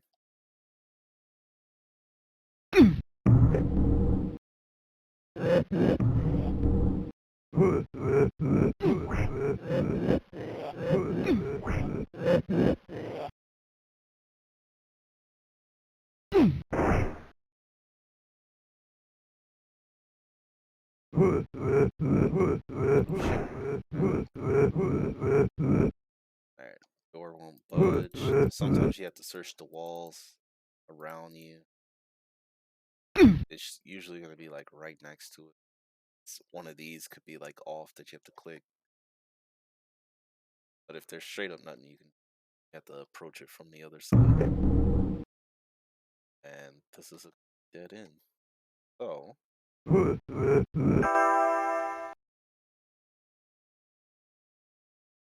that's actually a weak door. Be no way to approach it from the other side.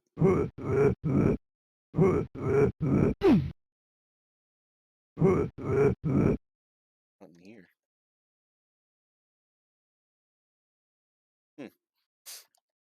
Figure it out later. Oh shit.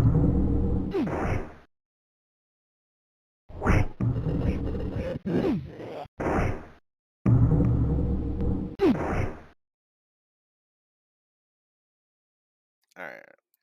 I don't think I'm gonna use the wand, only because there's like 8 different wand variants, and one of them can be particularly nasty. And that sound right there was a sound of an undead creature somewhere nearby.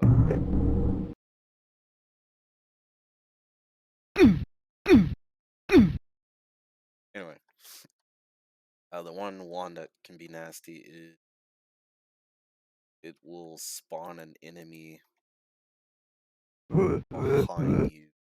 Like it just teleports one of them behind you. I haven't seen it myself. I just know it's possible. I don't have the right key for this door. I would assume that it spawns an enemy that's actually spawnable from this level.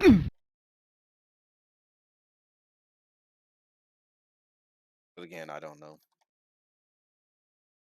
I would assume, in all fairness, it would have to be like a typical monster you would see in level 2. Or whatever level you're on.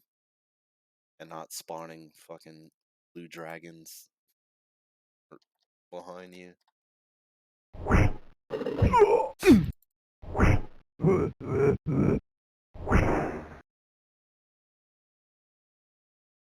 Okay, I have a mallet and a stone that I need to figure out where to use.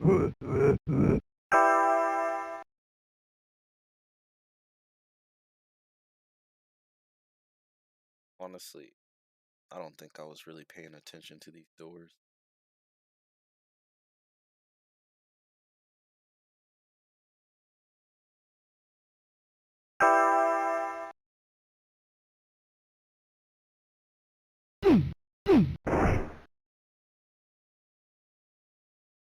I wasn't paying attention.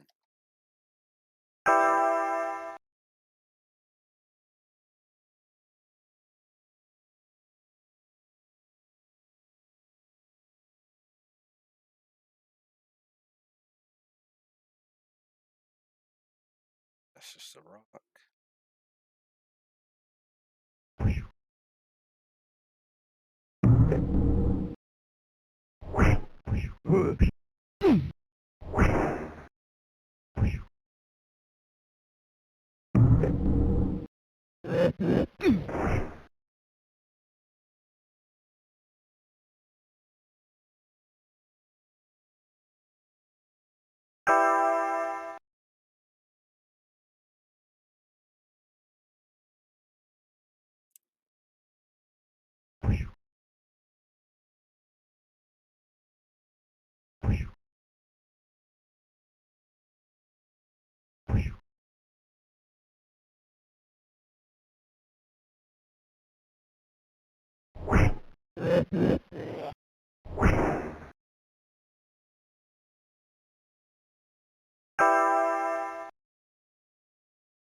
What was this? Straight up leaving keys on the ground. I want to check this out.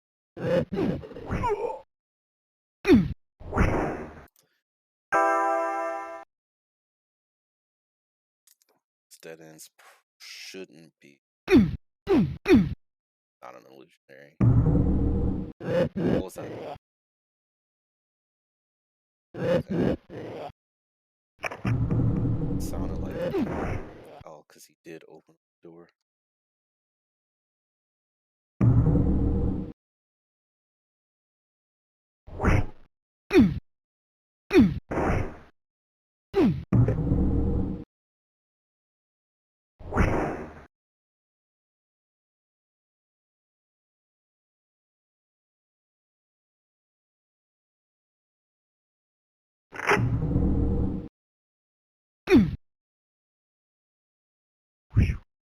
Don't care about slings.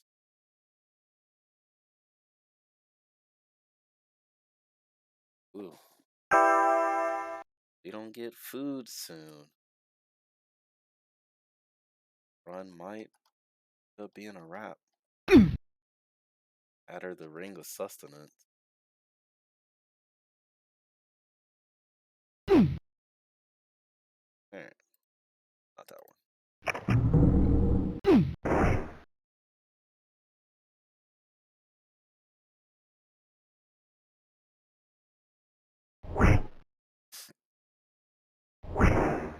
You know, I've been thinking to myself, like, why don't I just change it so that food isn't really much of an issue, especially for these classes that don't have a reliable way to do so.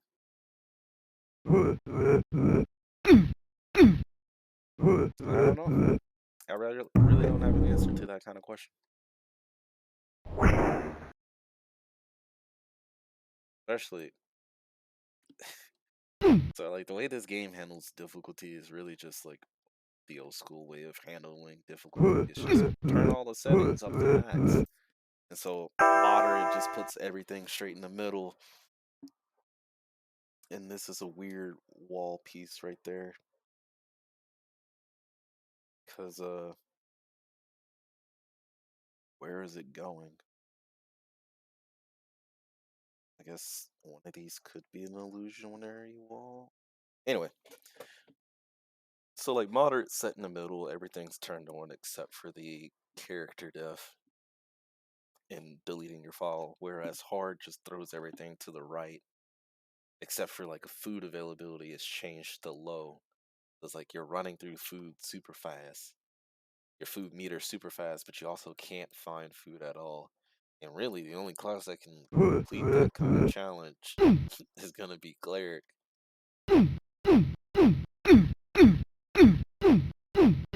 Sorry for the noise. Gotta figure out where that wall is at, or at least how to get over there.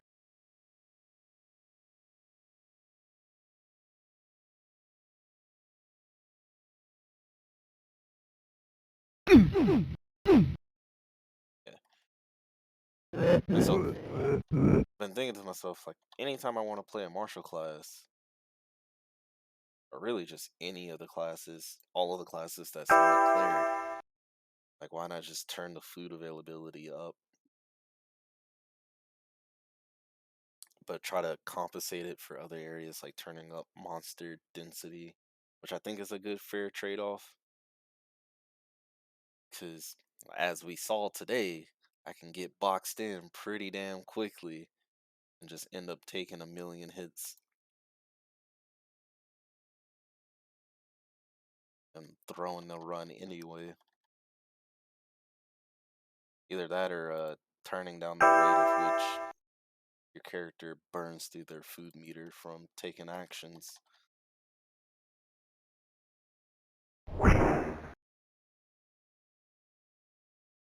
So I know for a fact that I never touched the treasure difficulty meter, only because I dodged that somehow.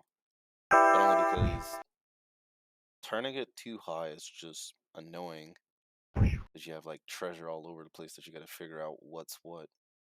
But then turning it too low just means that you won't have reliable ways of dealing with certain enemies, such as shambling mounds are immune to normal weapons. You have to have a magical weapon for it. Uh, most undeads will have that as well. Either like they take reduced damage or no damage, and so on and so forth. I think there are trolls in this game, which means you need some sort of way to deal fire.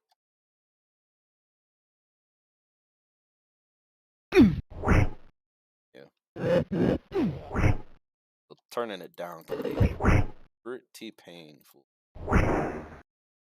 Now turning it up, on the other hand, kind of funny, because while turning it up does mean that you will get those goodies, but it can also mean that you get more cursed items if you're playing a class that can't identify. That's kind of bad.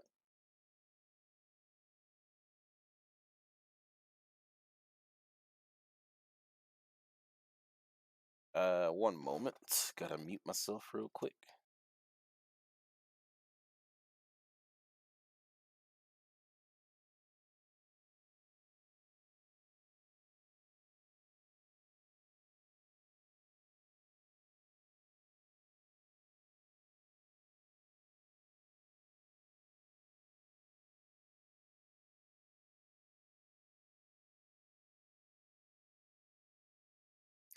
All right, let's continue. Yeah, turning it up can also just mean you end up getting more cursed items, which can be funny. Can absolutely be funny when you put on cursed items, especially when you don't know what the curse is. All right, time to figure out these doors.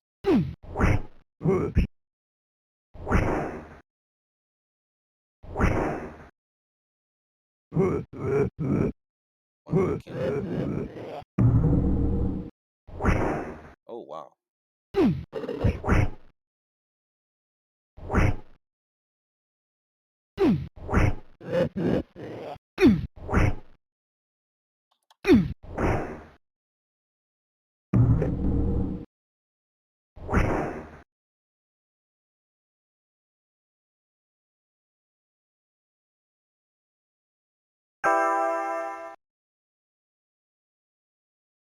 Stupid. this level. I swear, did we go through this entire level without finding food? I could be misremembering, but not good. Also, this layout's weird. But this goes there. This goes here. I am really missing an illusionary wall somewhere. I can't. Either that or I'm super blind on this door right there.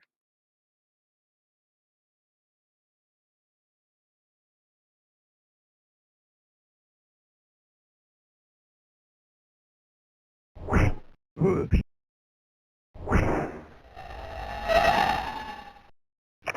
think the undead's behind this wall.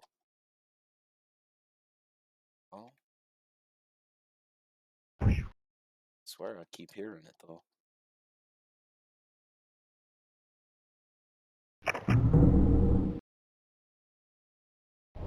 Oh, there it is.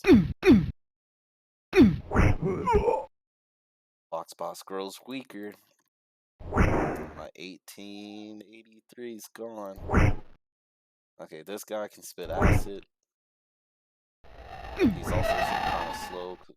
And outrange him. But I'm not managing to hit. There we go. Had me scared for a moment that my base might not be magical. Purple poison? Potion, not poison. Staff, don't need it. And a book. Alright. Books can also be beneficial or cursed. So, really nothing you can do there. Finally got food. Alright, I'm not gonna go hunting down for that illusionary wall. That's just a waste of time. We're just gonna have to go down to the 3rd floor.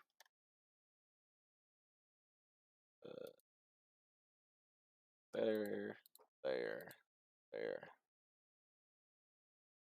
Put the book in my hand and a point of constitution. Nice. So I get a little bit more health on level ups. Fortunately, it's not retroactive.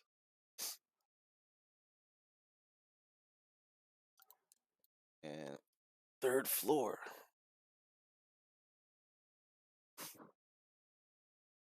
Now, typically, the last enemy that you see when you're getting close to the next floor will let you know the enemies you're gonna see on that next floor. Typically, so seeing an undead person means we're probably gonna start seeing more undead enemies, and that is, that's something.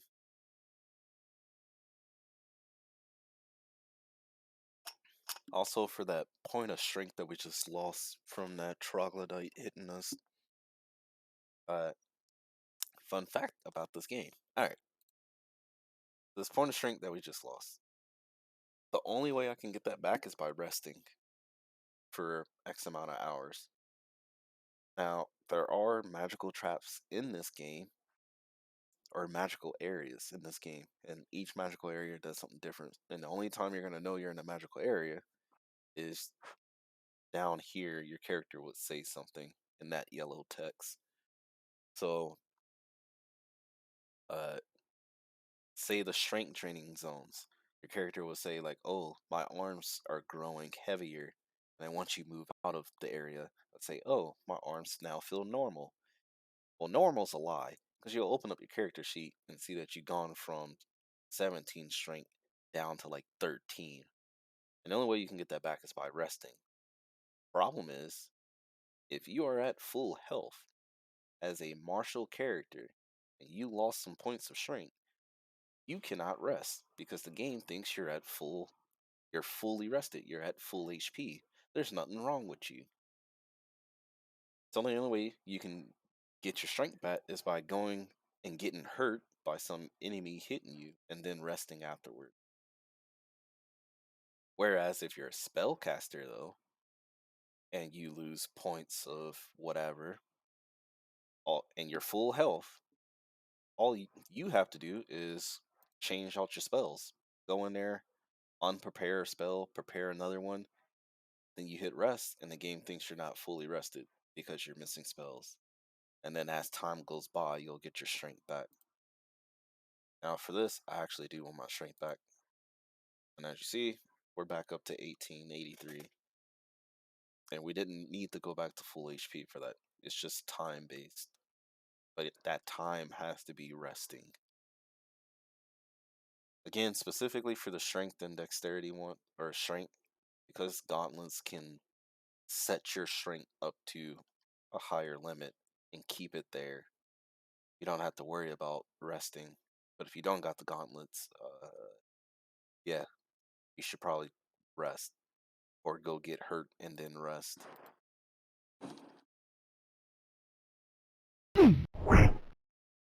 Alright. Well, hobgoblins and undeads. Another bag. You know what? I am willing to risk. That tasted awful. I don't know what that means.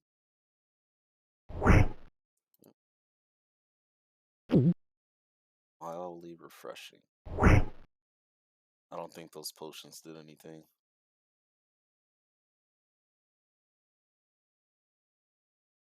Also, did I pick up this red key, or was this from the previous level? Oh man. There we go. I'm already not paying attention.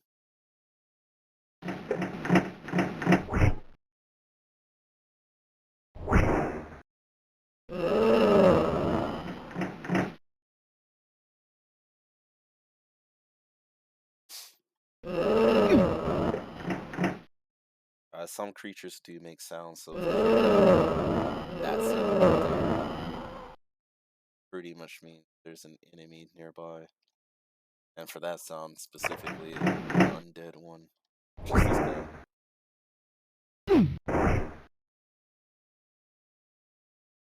So now that we're actually starting to meet undeads, we really need to make sure we're spacing properly. Because again, a lot of the undead enemies, and there's a spike trap, especially when I'm trying to click on it. Undead enemies, when they hit, most of them will have some sort of additional effect that they do. For the ones that I'm killing so far, not this guy. This guy's a hobgoblin.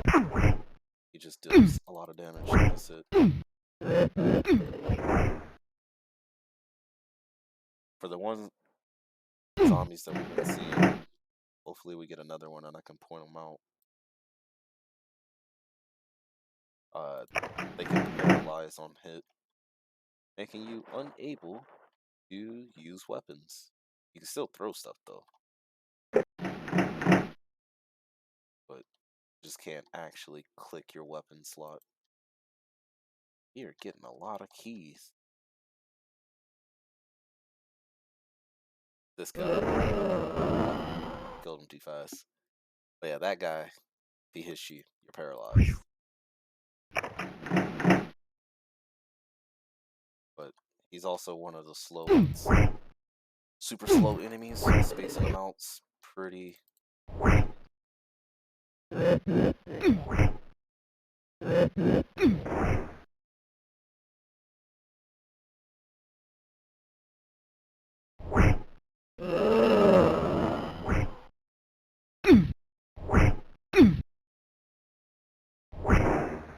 There we go.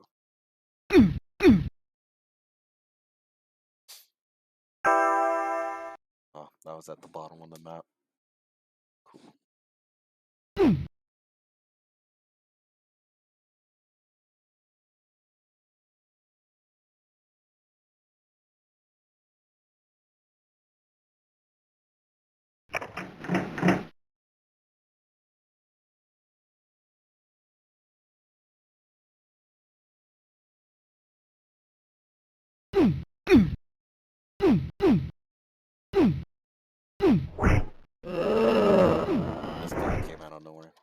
enemies do respawn in this game, though not every level will have respawnable enemies, but most do. Most levels will have enemies that respawn, which is actually kind of cool because it means if you ever decide to not move on to the next level, hey, 15 HP on level up, pretty good. You could choose to stay on a certain level and just keep killing enemies to keep gaining XP, which is a valid strategy, especially if you're playing a class that requires a lot of experience to level up. Though, can hinder you because food is always something you have to worry about.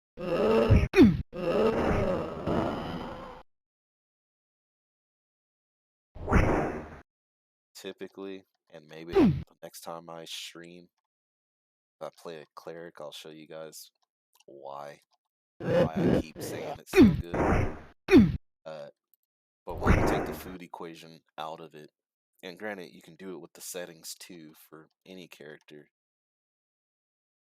staying on those levels where enemies are giving you 2k experience for each kill, actually pretty noticeable when you start moving on, because more spell slots, your hit chance is way better, you're dealing more damage because of it, because you're hitting more often, so on and so forth. And maybe you're getting items, though I kind of noticed that the only enemies that drop items are going to be the boss enemy of that level, which is going to be the one enemy that you'll see, one monster that you see that's not the same as all the other ones you've been fighting. So like this level, we're getting hobgoblins, and the come to show creature totals, you can actually see what you've been fighting so far. So, been fighting ghouls on this level, sheet ghoul, and hobgoblins. Maybe a couple of bugbears. Maybe these are bugbears we're fighting. Kind of hard to tell sometimes. But let's say we find where the stairs is, and instead of a ghoul or a bugbear, it's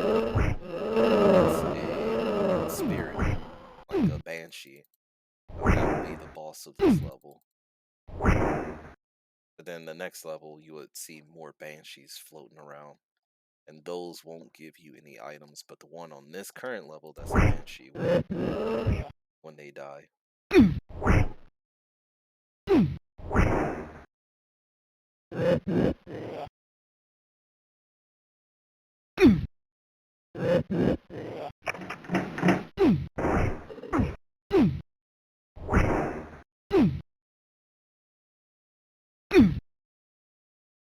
Not a bad trade-off, though. I mean, you are getting the experience for killing these enemies.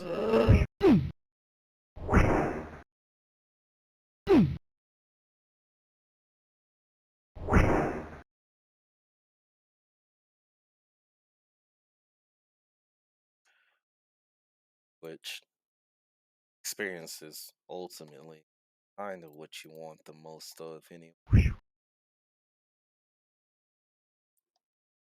Like, at least for me, the strategy is normally get off the first level and try to get to the second level as soon as possible. Because you can still fight those enemies on the second levels without any items, just your starting gear. But preferably by the time you get to the third level, hopefully you have a magic weapon. If you're playing a martial character, at least more spell slots. Playing a caster, you'll need them.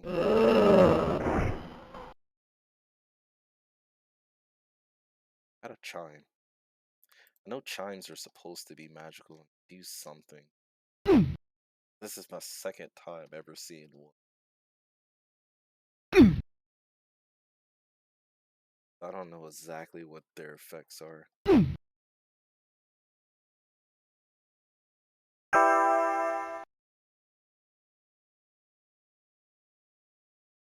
Yeah. Level 5 Ranger.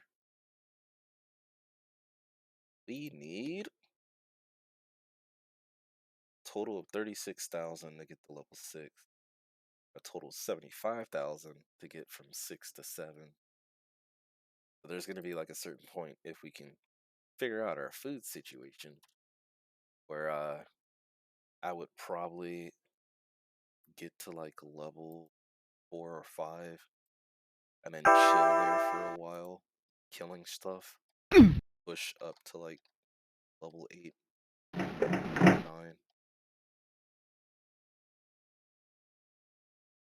But that's just my strategy.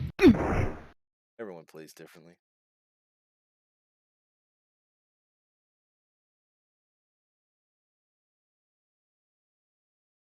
But as always, if I play a cleric, I am gunning through these levels with the spiritual hammer combo. I just want to throw that out there.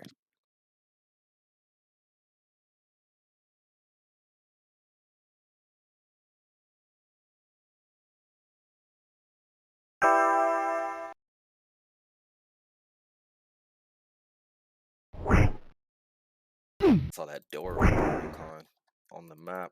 Thought it was closer. Alright,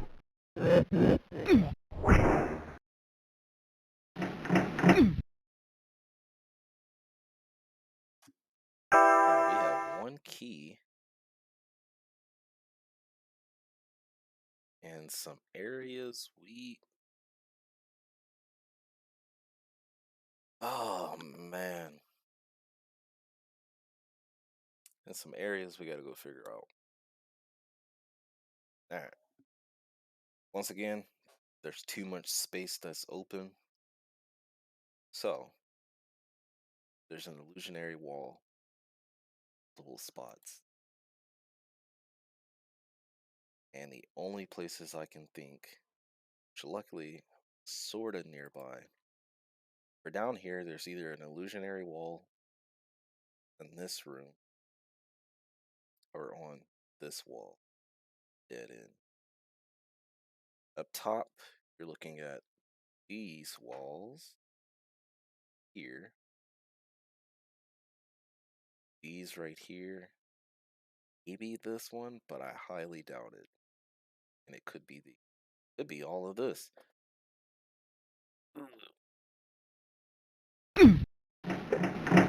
Honestly, illusionary walls are great the first few times around.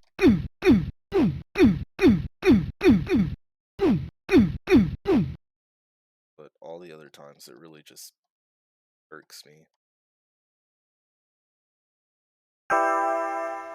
Especially when I run around constantly, like I can't find it, what's going on?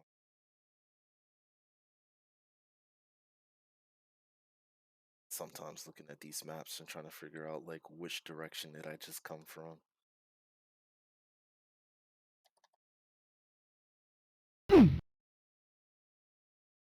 I keep them on because I already took underground water levels off, and believe me, you don't want to see the shenanigans that goes on there. By the time, there's no way this just turned into a dead end.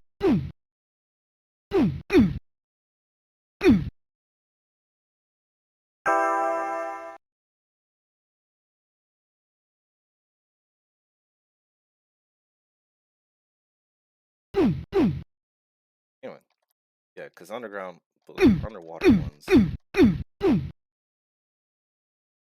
if you don't have a way to breathe underwater, you take damage every time you take a step. Oh wow, oh wow, oh wow.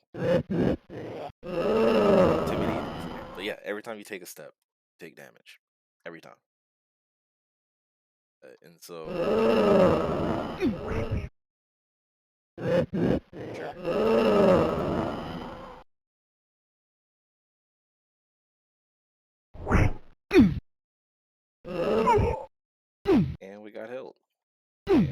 be starving soon.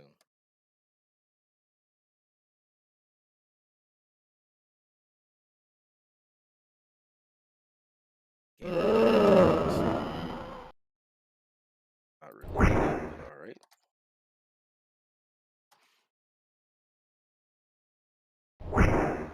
Ooh, dude was beefy. Just tanked to 17 casually.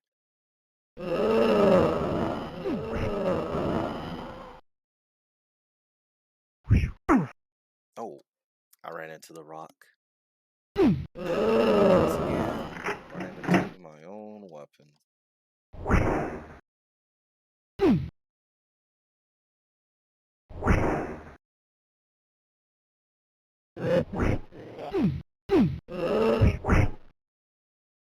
Surely I won't die of starvation, please.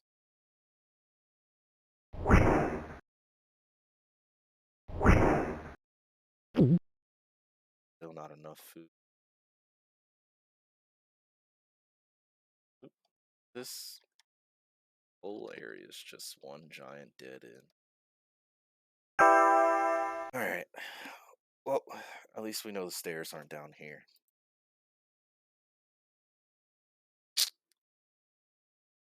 I gotta go look for another illusionary wall.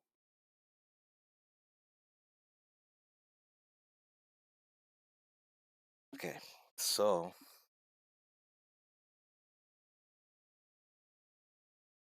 based off of how this room is designed, it's not gonna be here. Could be these. Could be these. Definitely could be these. These. I got a long way to travel. Still got one, maybe two keys in our bag right now.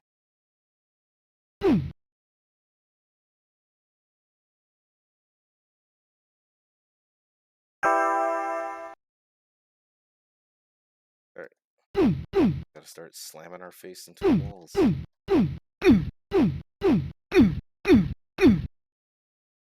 None there.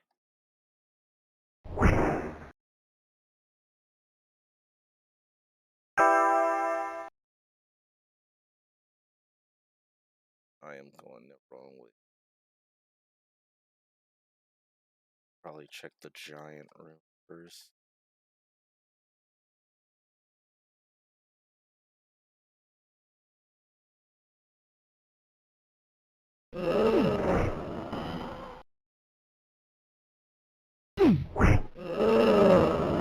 So since I talked about classes so much, the fact that we're fucking running through them today,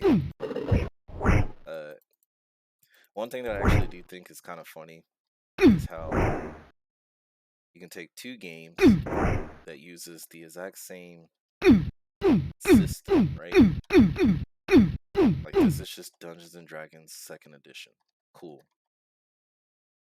Baldur's Gate 1 and 2 also uses Dungeons and Dragons 2nd edition.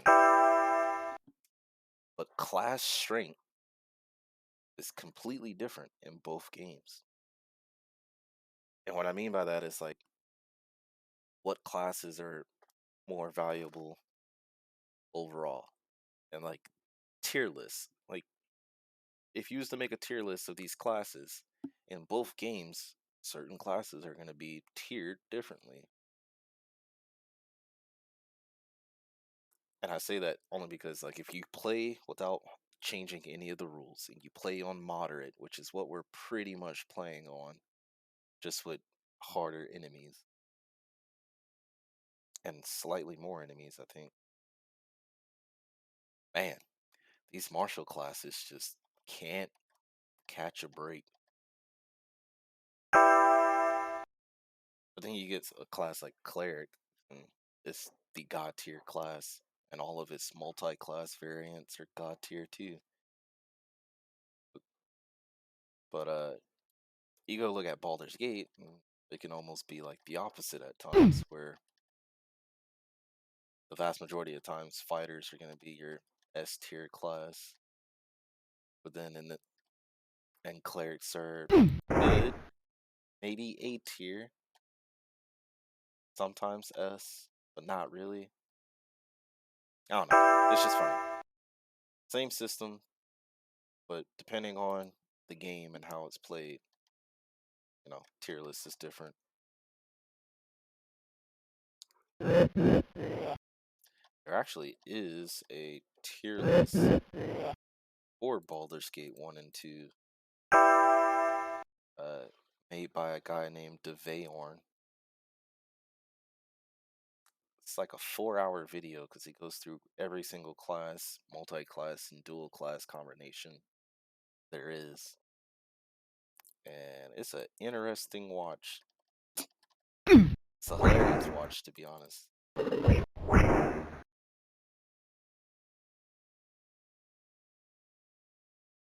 So that does lead me into another topic of how this game is second edition and that game is second edition. They're built in different time periods. But Baldur's Gate, well, with the enhanced editions, they added all the kit. Like you have the main class and then you have like sub kits that changes classes out, kind of adds more strengths, adds weaknesses, gives you different ways to play a class. And I kind of wish if there was like modding for this game that someone did that for this and added those in there, because that would be really fun. Also, this game is missing monks, and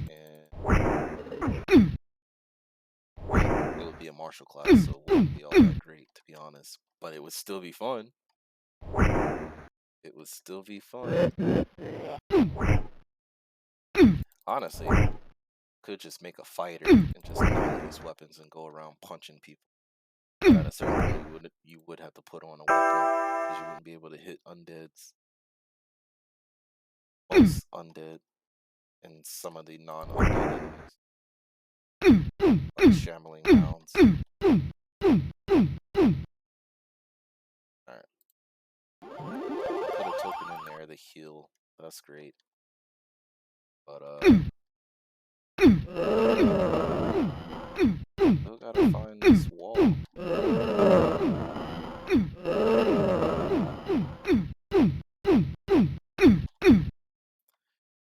Oh no!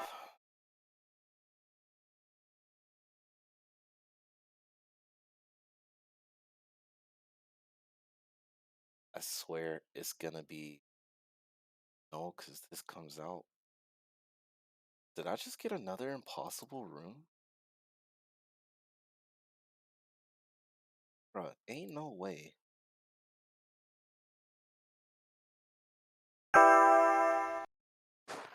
Ain't no way.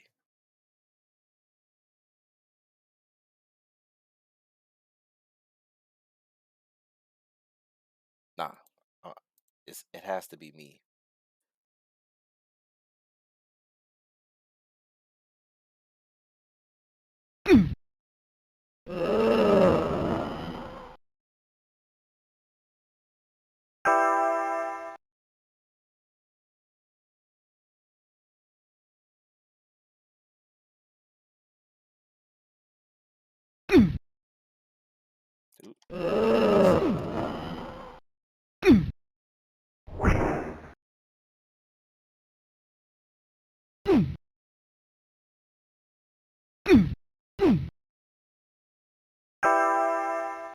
Alright.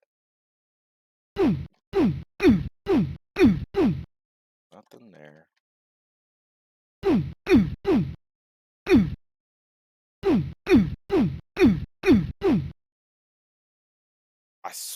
I swear we checked all these walls.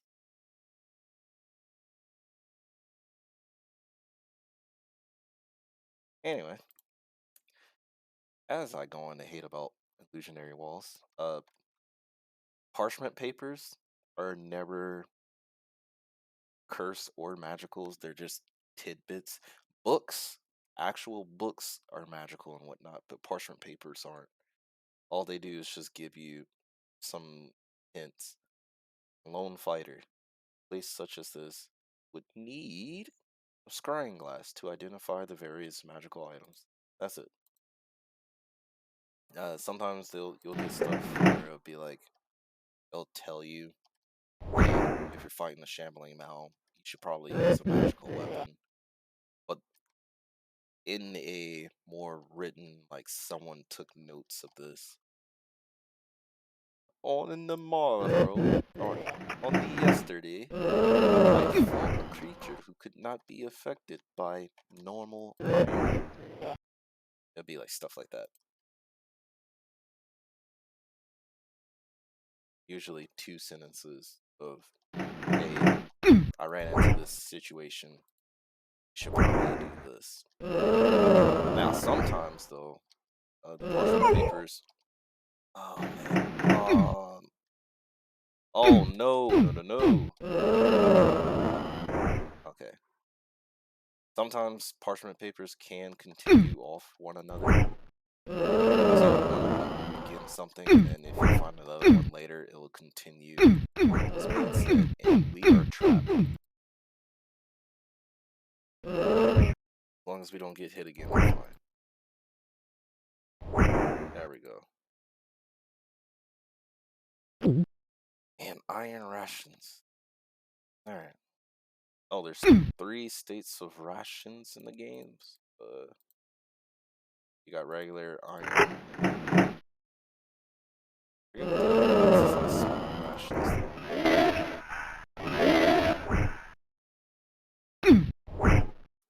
They all just give you food in various amounts. Hey, it's our boss floor. I don't know what this is. I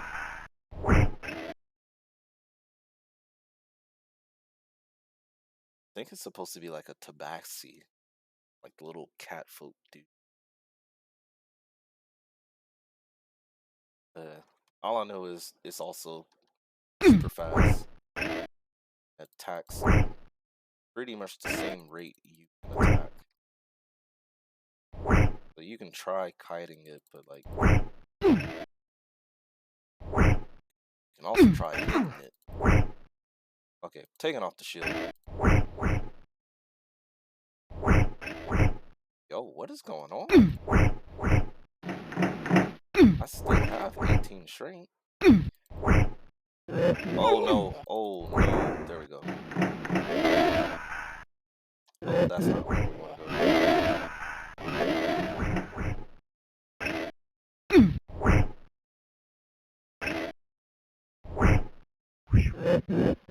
And then my hammer goes off into the distance. So not every enemy can stack up next to each other. Some of them can't. You probably saw this creature that I can't hit. Probably because I need a magical weapon.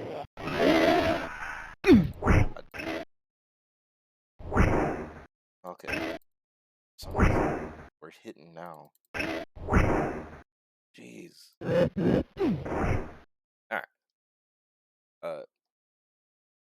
That boss enemy couldn't be in the same square as the hobgoblin or bugbear or whatever that ugly thing is. But it can with the undead. Something that you gotta be worried about if you're playing. Some enemies can stand 2 to 2, shoulder to shoulder, and some can't. And also be aware of your surroundings and try not to get boxed in. And also, please, just land a hit.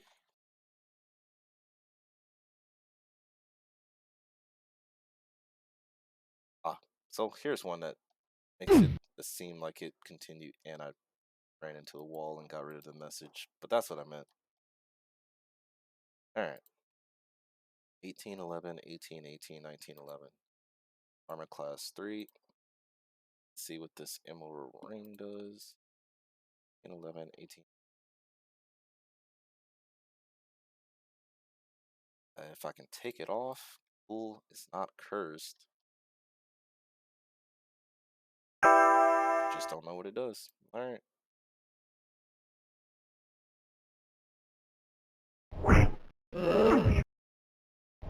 Hope that it's a ring of success.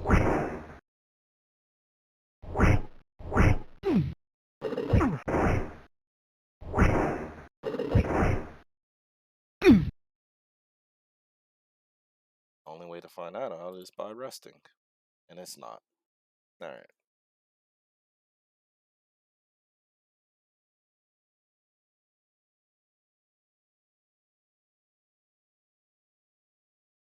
Stores that can have bulging muscles. That must be a potion of Cloud Giant strength. Not the greatest use right now. It's temporary.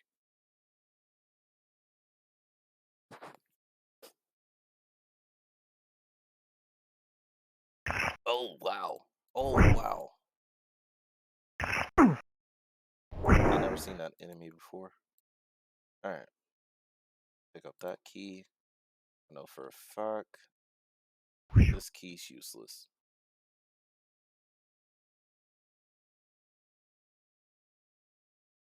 And the fact that I threw it in the stairs, I didn't know. Alright.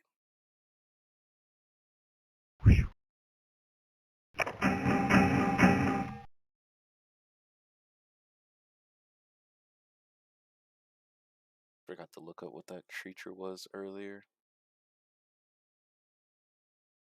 So we just fought the Mazel. Oh, that boss was a rare rat. It was a rat. Hmm. Ooh, which would make sense why I couldn't hit it. Some enemies can only be hurt by silvered weapons. And I think that really just translates to you need to hit them with a sword. Or a sword-like weapon.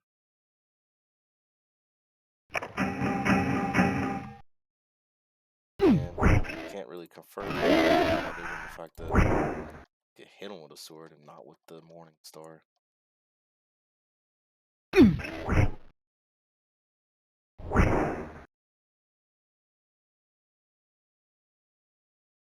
Alright.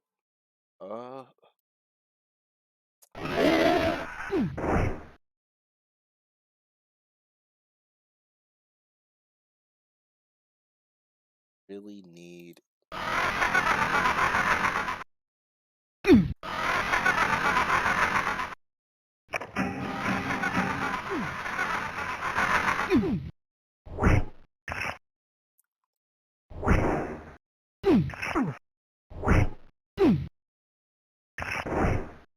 Did we go from like 17 to 24? Did I get a second ring that's boosting my damage? That's cool and all, but I really need food. Alright, potion of health.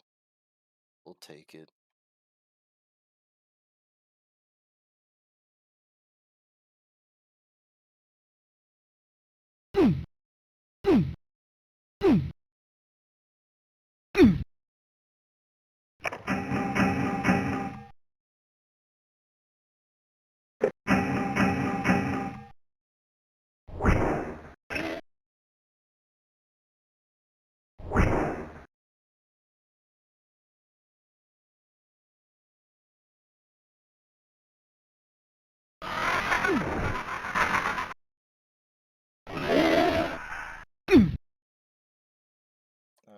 Got the right key. Alright, I think I'm gonna have to leave the sword on just due to the fact that we're fighting rats. And Mazels really don't matter. Not important.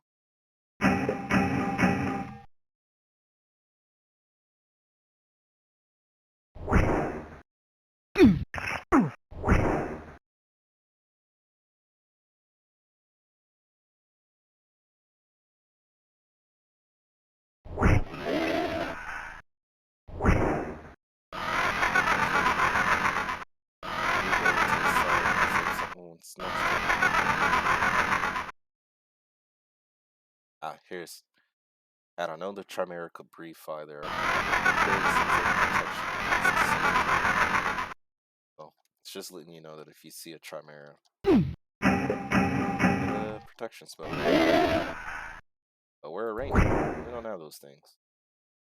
Oh shit, the scroll of fire. Protection.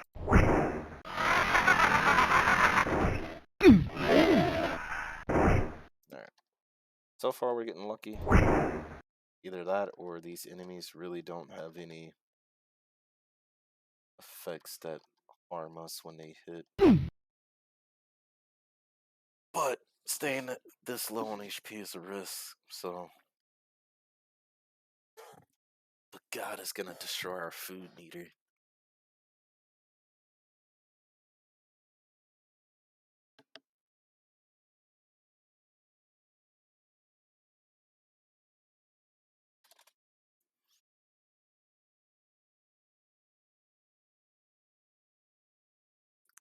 Priority is always getting XP and getting to the next level, but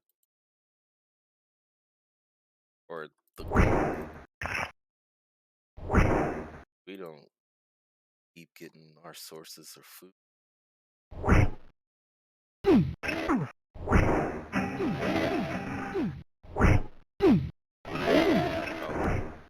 And the reason why I complain about food so much is once you run out, you start dying of starvation, which is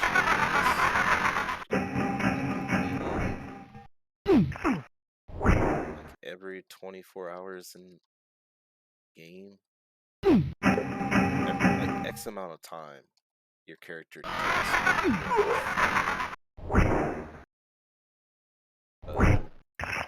not being able to eat.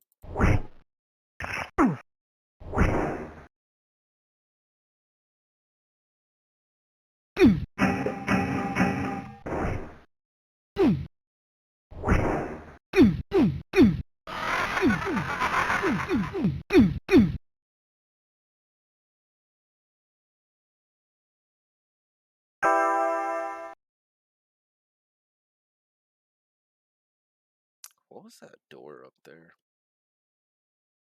You know what? Because we have nothing better to do. Let's just do it. I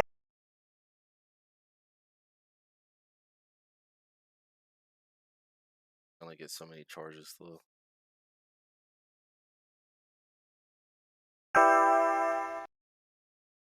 Oh yeah, and I forgot. It straight up takes you to that previous level as well.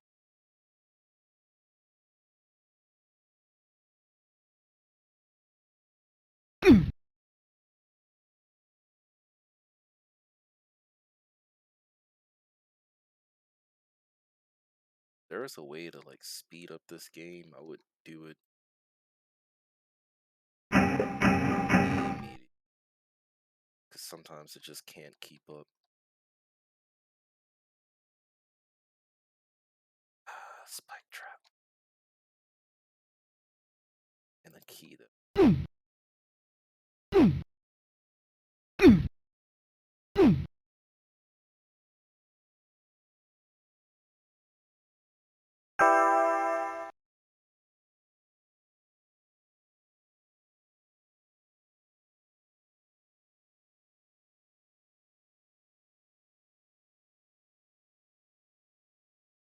how did I miss that?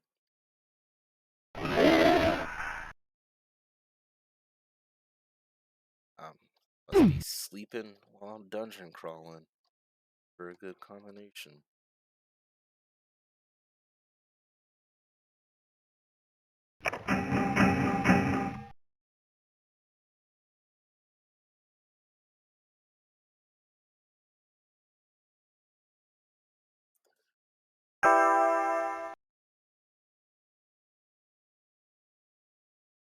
So I'm gonna stick with this run. Here we go all the way. Really about it.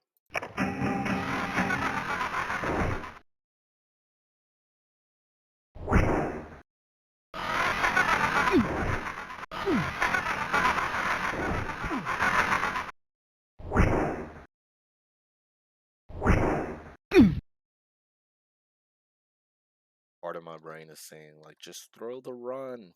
It's okay. But honestly, there's no need to throw. Foundation's gonna take this character. A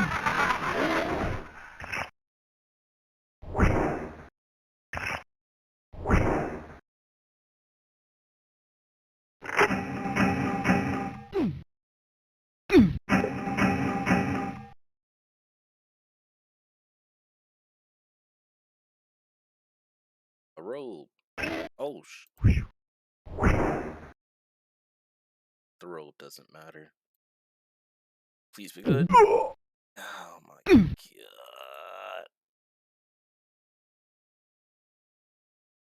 god.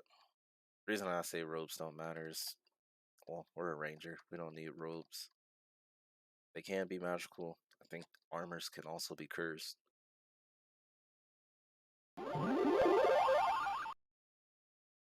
And don't ask me the difference between silver and gold coins. Kind of just noticed that all they do is heal you. Maybe gold coins can remove some other effects, but I haven't noticed.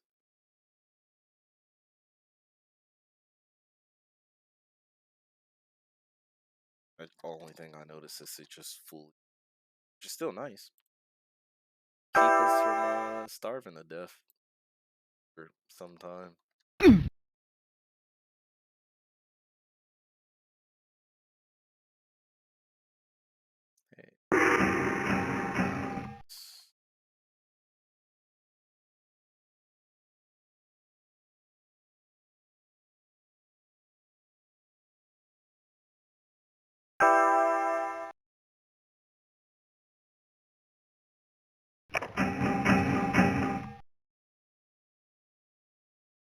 Sure.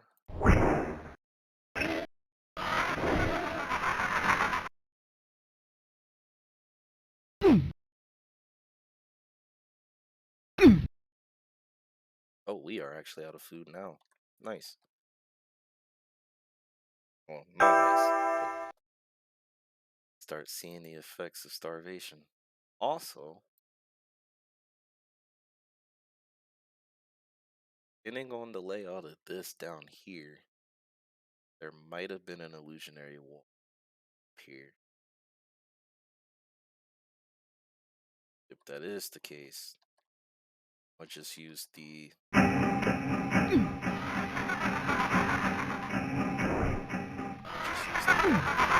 take us back instead of walking back. But if I use it like that one more time, I might have 2 charges left.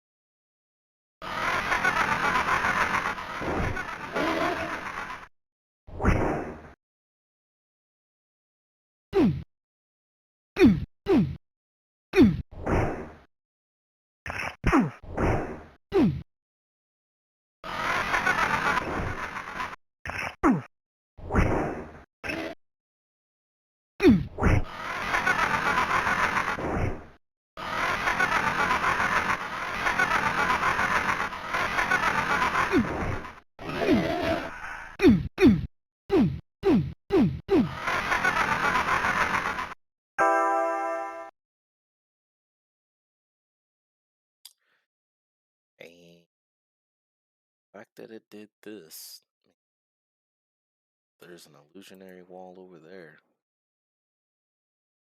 And honestly, we have to look for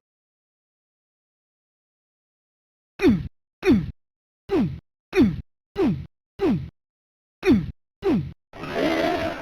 says there's not. Alright. I don't think this is the level which you start finding teleporters, but it's possible.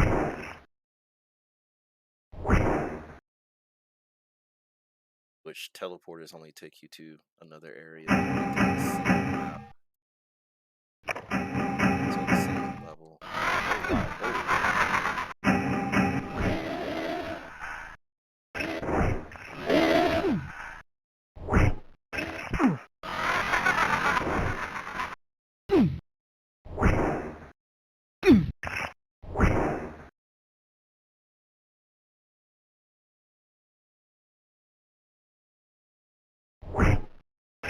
either there was something on the wall that I completely missed.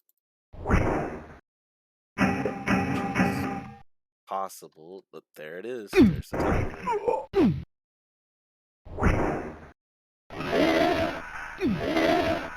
I'll touch that.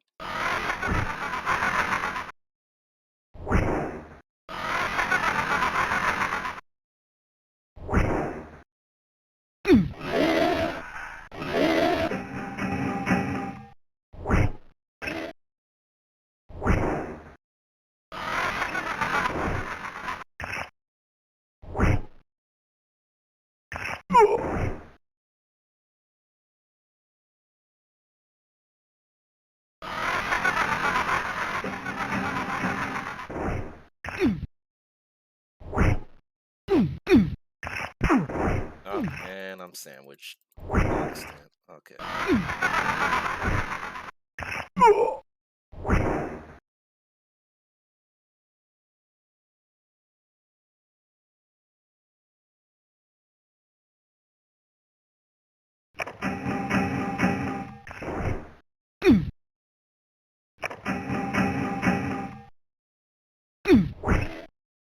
You know, we haven't found the pulse yet. Probably not near the stairs. Damn it, man. Okay.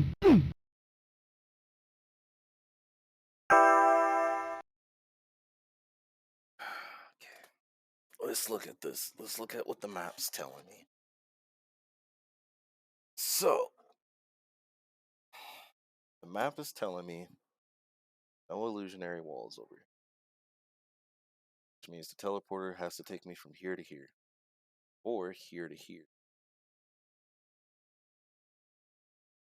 It's also possible that it could take me to one of these rooms, and there's another teleporter that takes me to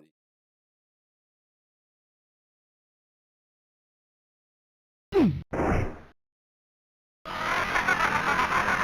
No. Once we get luck. Oh, it's just. Okay. It's teleporter time.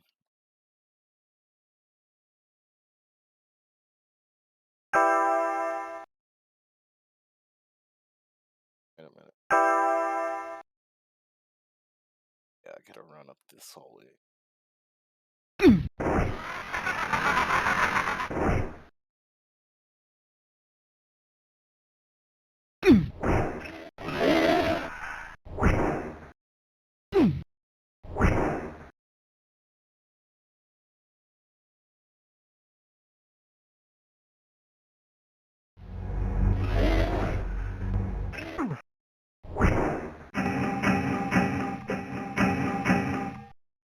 Oh god, what is that?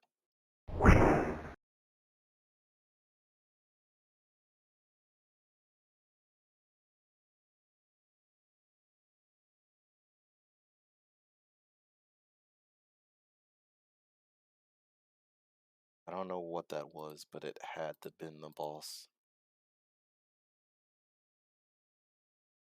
We got a wisdom ring.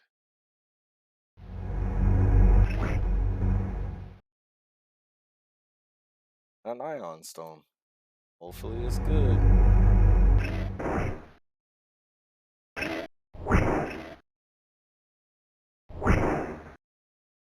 What color was it? It's just like pure red. Let's look at the manual. I mean, it won't tell me what it is. It just says deep red. They're deep red or bright red. There is a place where I can look it up, and I kind of want to know. 100% sure we're not getting that scrying glass to identify this. Like one of the moments where I actually do look up what an item does.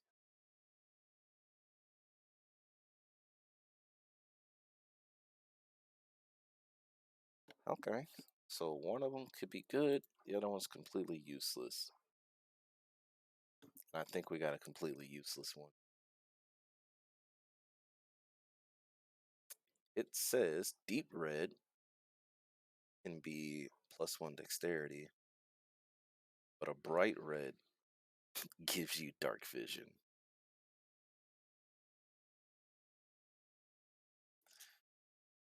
Oh man.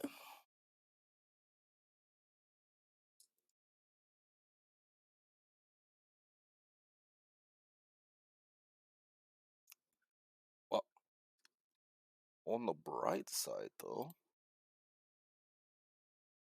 since we saw that enemy, it means the stairs are nearby.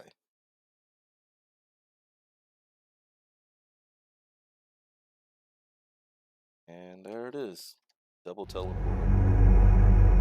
Whenever you start seeing teleporters, just know that from that point forward, you're gonna start seeing them a lot more. So I don't know what floor we're on, but yeah, from this point forward, you'll start seeing them. The floors start to get a little bit more confusing because you're trying to figure out, like, okay, I'm here, it takes me there. Start roaming around doing other things, and I tend to forget like which one goes to which area.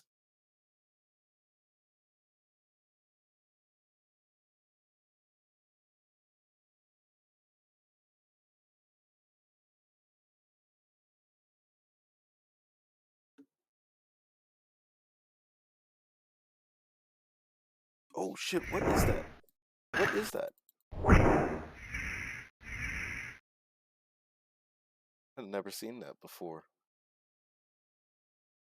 The Zill? No, that was a cockatrice. The Zill was the giant red thing earlier.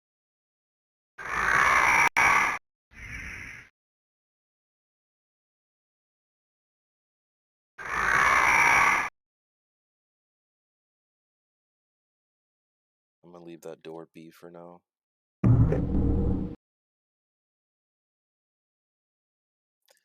I will say one thing that's kind of cool, but easy at times, is the ion stones. You can have up to 3 of them. And you get a little animation of them floating around your head. Problem is, when it happens, it tends to confuse me because I'm thinking like something's popping off on my screen, and I want to start reacting to things. But that's not the case. It's just stone. Oh yeah, we're definitely messing around with teleporters today.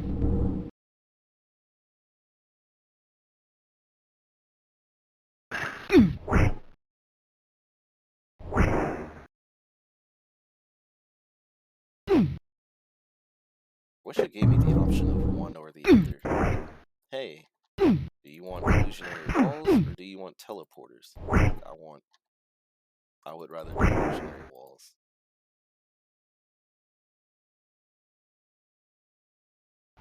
Anyway, don't need a club. Don't care if it's magical or not. Oh no, what are you? Please be magical. Did he disappear? Oh wow, he's super fast. I don't think I can fight him. He's way too fast. Ooh, and I'm not hitting him for shit. Okay, 18. Miss.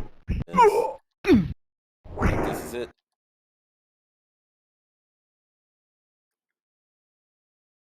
It's still the end of the run. There's really nothing else I could do about that. Just keep note that that guy's fast.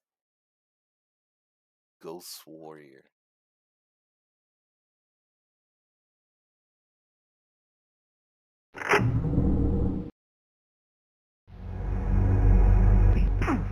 Oh, what? Oh, what? And there he was. There's another Ghost Warrior. Oh,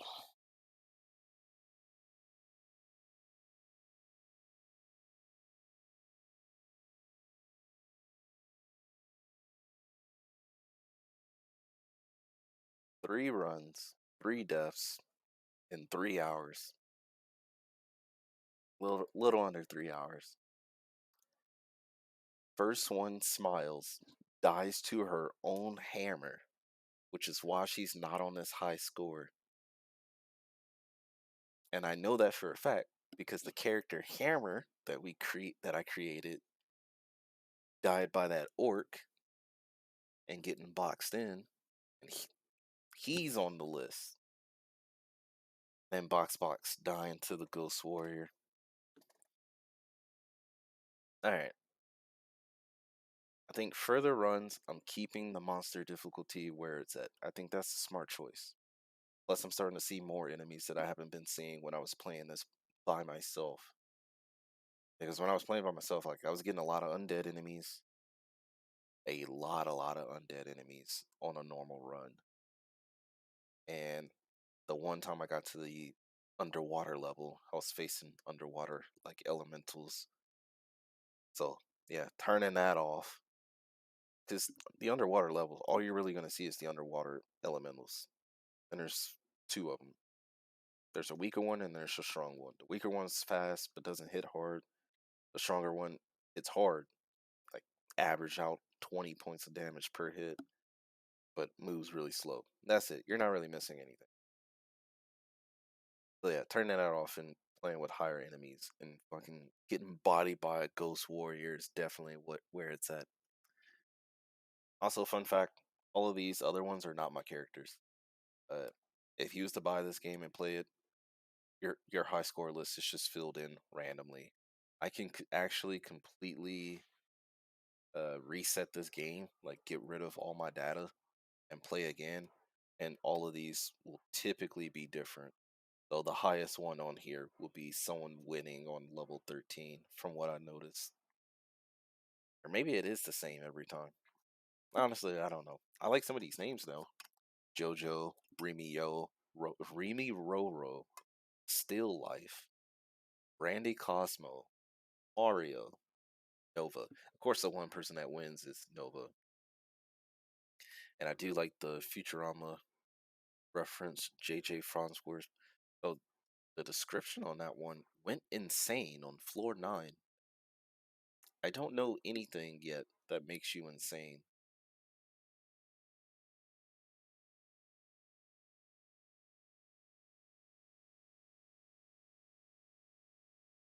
Room 9 Bravo killed on Bone Naga.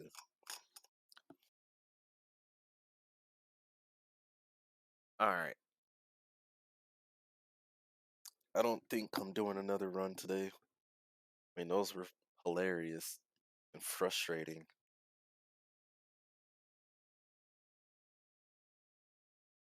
But yeah, I do think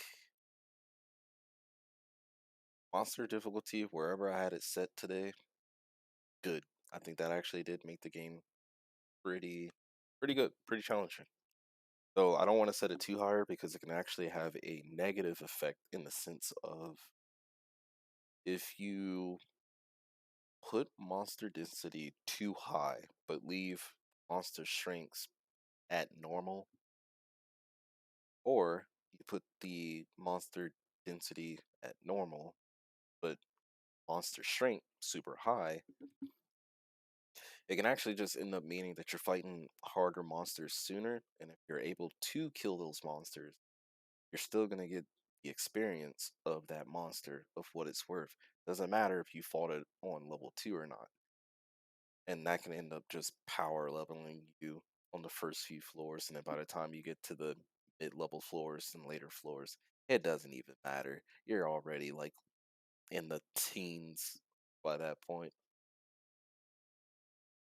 And yeah, throwing both of them up high can be challenging. But again, if you somehow manage to survive, or if you're just playing cleric, uh, you're just gonna power level. The rest of the game's gonna be a breeze. Yeah. And as far as floor depth, I keep it at 18 because I don't really see a reason to change it. Like changing it to 5 would have meant that that would have been the final level. And while that's good if you want to do shorter games, for me, I want to see a lot of those higher level enemies. Like I haven't seen a lich yet. I haven't seen a death knight. I know there's supposed to be a dragon enemy in the manual, or that parchment that we got said there's a wyvern somewhere. I can look at the bestiary. It doesn't tell me what their hit points are or anything. It just tells me like, hey, these are the monsters. Here are some of their like background information. Like there's an undead beast. Undead beast is a killer of unknown origins, compelled by its nature to destroy any living thing. And there's more to it, and it gives a little photo of what it looks like in game. The bugbears that we fought. Uh oh, yeah, there's a blue dragon somewhere. Probably much higher level. Just saw cockatrice. Chimera was mentioned but not seen. I've seen carrion crawlers when playing solo. Haven't seen an earth elemental or intent.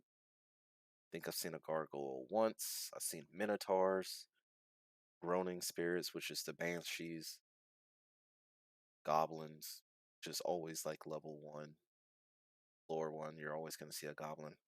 Haven't seen any of the golems. Seen the rat. Ooh, there's a Medusa in the game, a greater Medusa. Haven't seen it. Haven't seen the bone naga, ogre slug, naga spirit. There's some demons in here. Seen the shambling mound. Seen some shades and shadows. But yeah, there's still like half the monsters in this area I just have not seen because I haven't made it up to that higher level yet, or those higher floor levels yet.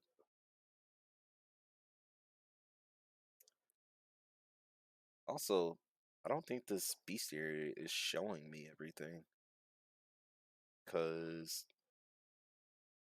this high score screen says that Sprig was killed by a lich, just not my character, and I'm not seeing lich in this manual that comes with the game.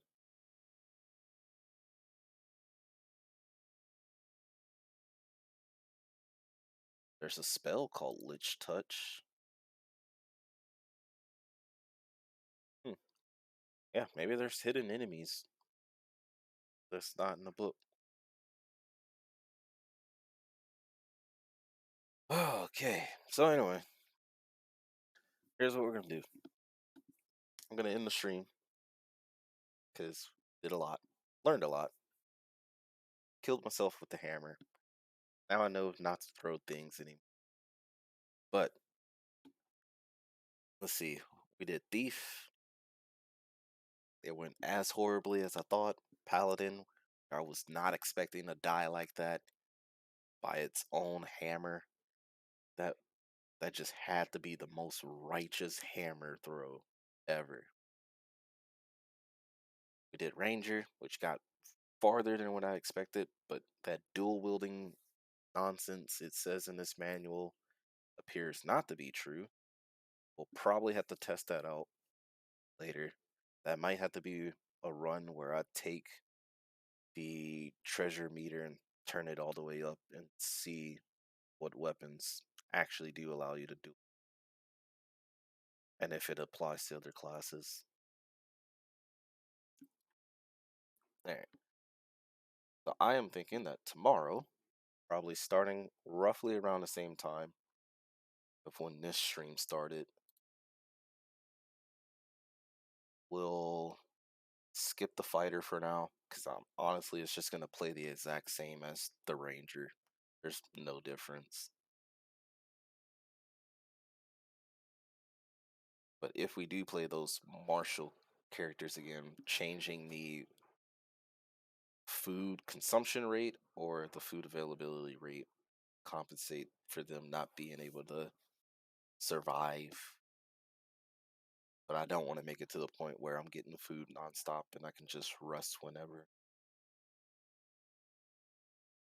But there's definitely moments where like you're going through those whole levels and just not getting food. And it's whoa, what do you do here? So I think tomorrow just start playing around with these multi-class options. Probably skipping the cleric ones for now, because I know how they work. I mean, it doesn't matter if you're a fighter cleric or thief cleric or cleric mage. You're a cleric. You're gonna play the exact same. You're gonna throw up your spiritual hammers. You're gonna start throwing them left and right. The moment you run out of spell slots, you're gonna rest. More than likely, you haven't been hit, so your food meter's not gonna be consumed while resting, and you're just gonna do it all over again. And cleric mage is just, oh wow, like not only are you cleric, now you're getting mage spells. So you're gonna run up to an enemy, cast burning hands, cast burning hands, cast burning hands, magic missiles, magic missiles, magic missiles, whatever. And then you're gonna run to your cleric spell slots and start throwing those hammers. It just doesn't matter. And then once you reach fifth level in cleric, guess what? You get a spell that basically does what mage armor does. Benefit is you don't have to look for it. So we're not playing that one. I gotta stop ranting about cleric, but it is just that far above all the other classes in this game. I'm thinking plan is gonna be bard. Well, start fresh, play the bard, because it's kind of like a fighter mage, kind of, not really. In this game, it pretty much is more of a fighter mage as a single class. But play the bard, we wipe as the bard. We do the multi classes. Actually, no, we'll do mage, we'll do bard, then mage. If both of those wipe, we'll do the mage multi-class. So we'll do fighter mage, then thief mage. That will be the order. I don't want to do a fighter thief. There's typically, like I said earlier, if you're playing Baldur's Gate, fighter thief is amazing. It's a fun thing to do. In this game, you're still a martial class. Food is gonna be your concern because you just don't have a way to heal yourself. Also, thieves can already use any weapon and use any armor, just like the fighters can. There's really no difference between the two, other than the fact that thieves level up faster and they have a little bit less hit points, and their hit chance isn't as great as a fighter. But combining them both means you're gonna have a little bit more hit points than a normal thief, not as much as a fighter. Your hit chance is gonna be way better. That's it. That's what you're getting in this game. Whereas in Baldur's Gate, there's more benefits because thieves can't use every weapon. They can't use every armor. Oh, they're restricted in certain armor types. So multi-classing with a fighter, gives you more. And you actually have thieving skills, which in this game doesn't matter. Your only thieving skill is you can pick locks. Whoop-de-doo. You can take your lock kick, click a lock, and keep spamming it until it opens. Whoop-de-doo. You can do that with any class as long as you get lucky enough to find a lock pit. I know that for a fact because I did it as a fighter, pure class fighter. Found a lock click, put it up to a key slot, said it didn't work. I spam clicked it. Eventually it did. So what's the point of playing a thief? But yeah, bard, mage, mage thief, mage fighter. That's the rotation tomorrow. If all of those fail, well, the only thing that's left is fighter, thief, and then all the cleric ones. So at that point, we'd have gone through every class, and hopefully, one of them will reach level 18, kill the final boss. We can solidify that character in the high score chart. We'll probably actually need to get actual names for these characters though, instead of naming them for the last character death. But I do like that idea though. We're just building upon the last character death. Anyway, thanks for watching. I'm gonna head out because yeah, it's been 3 hours. I'm new to this. That's a lot. but I will be here tomorrow. As far as my schedule goes, I'm thinking about doing like Monday through Saturday, not doing anything on Sundays. Though that also depends on my family because I live with two noisy. So yeah, thanks for watching. Thanks for kicking it. And I'll see y'all next time.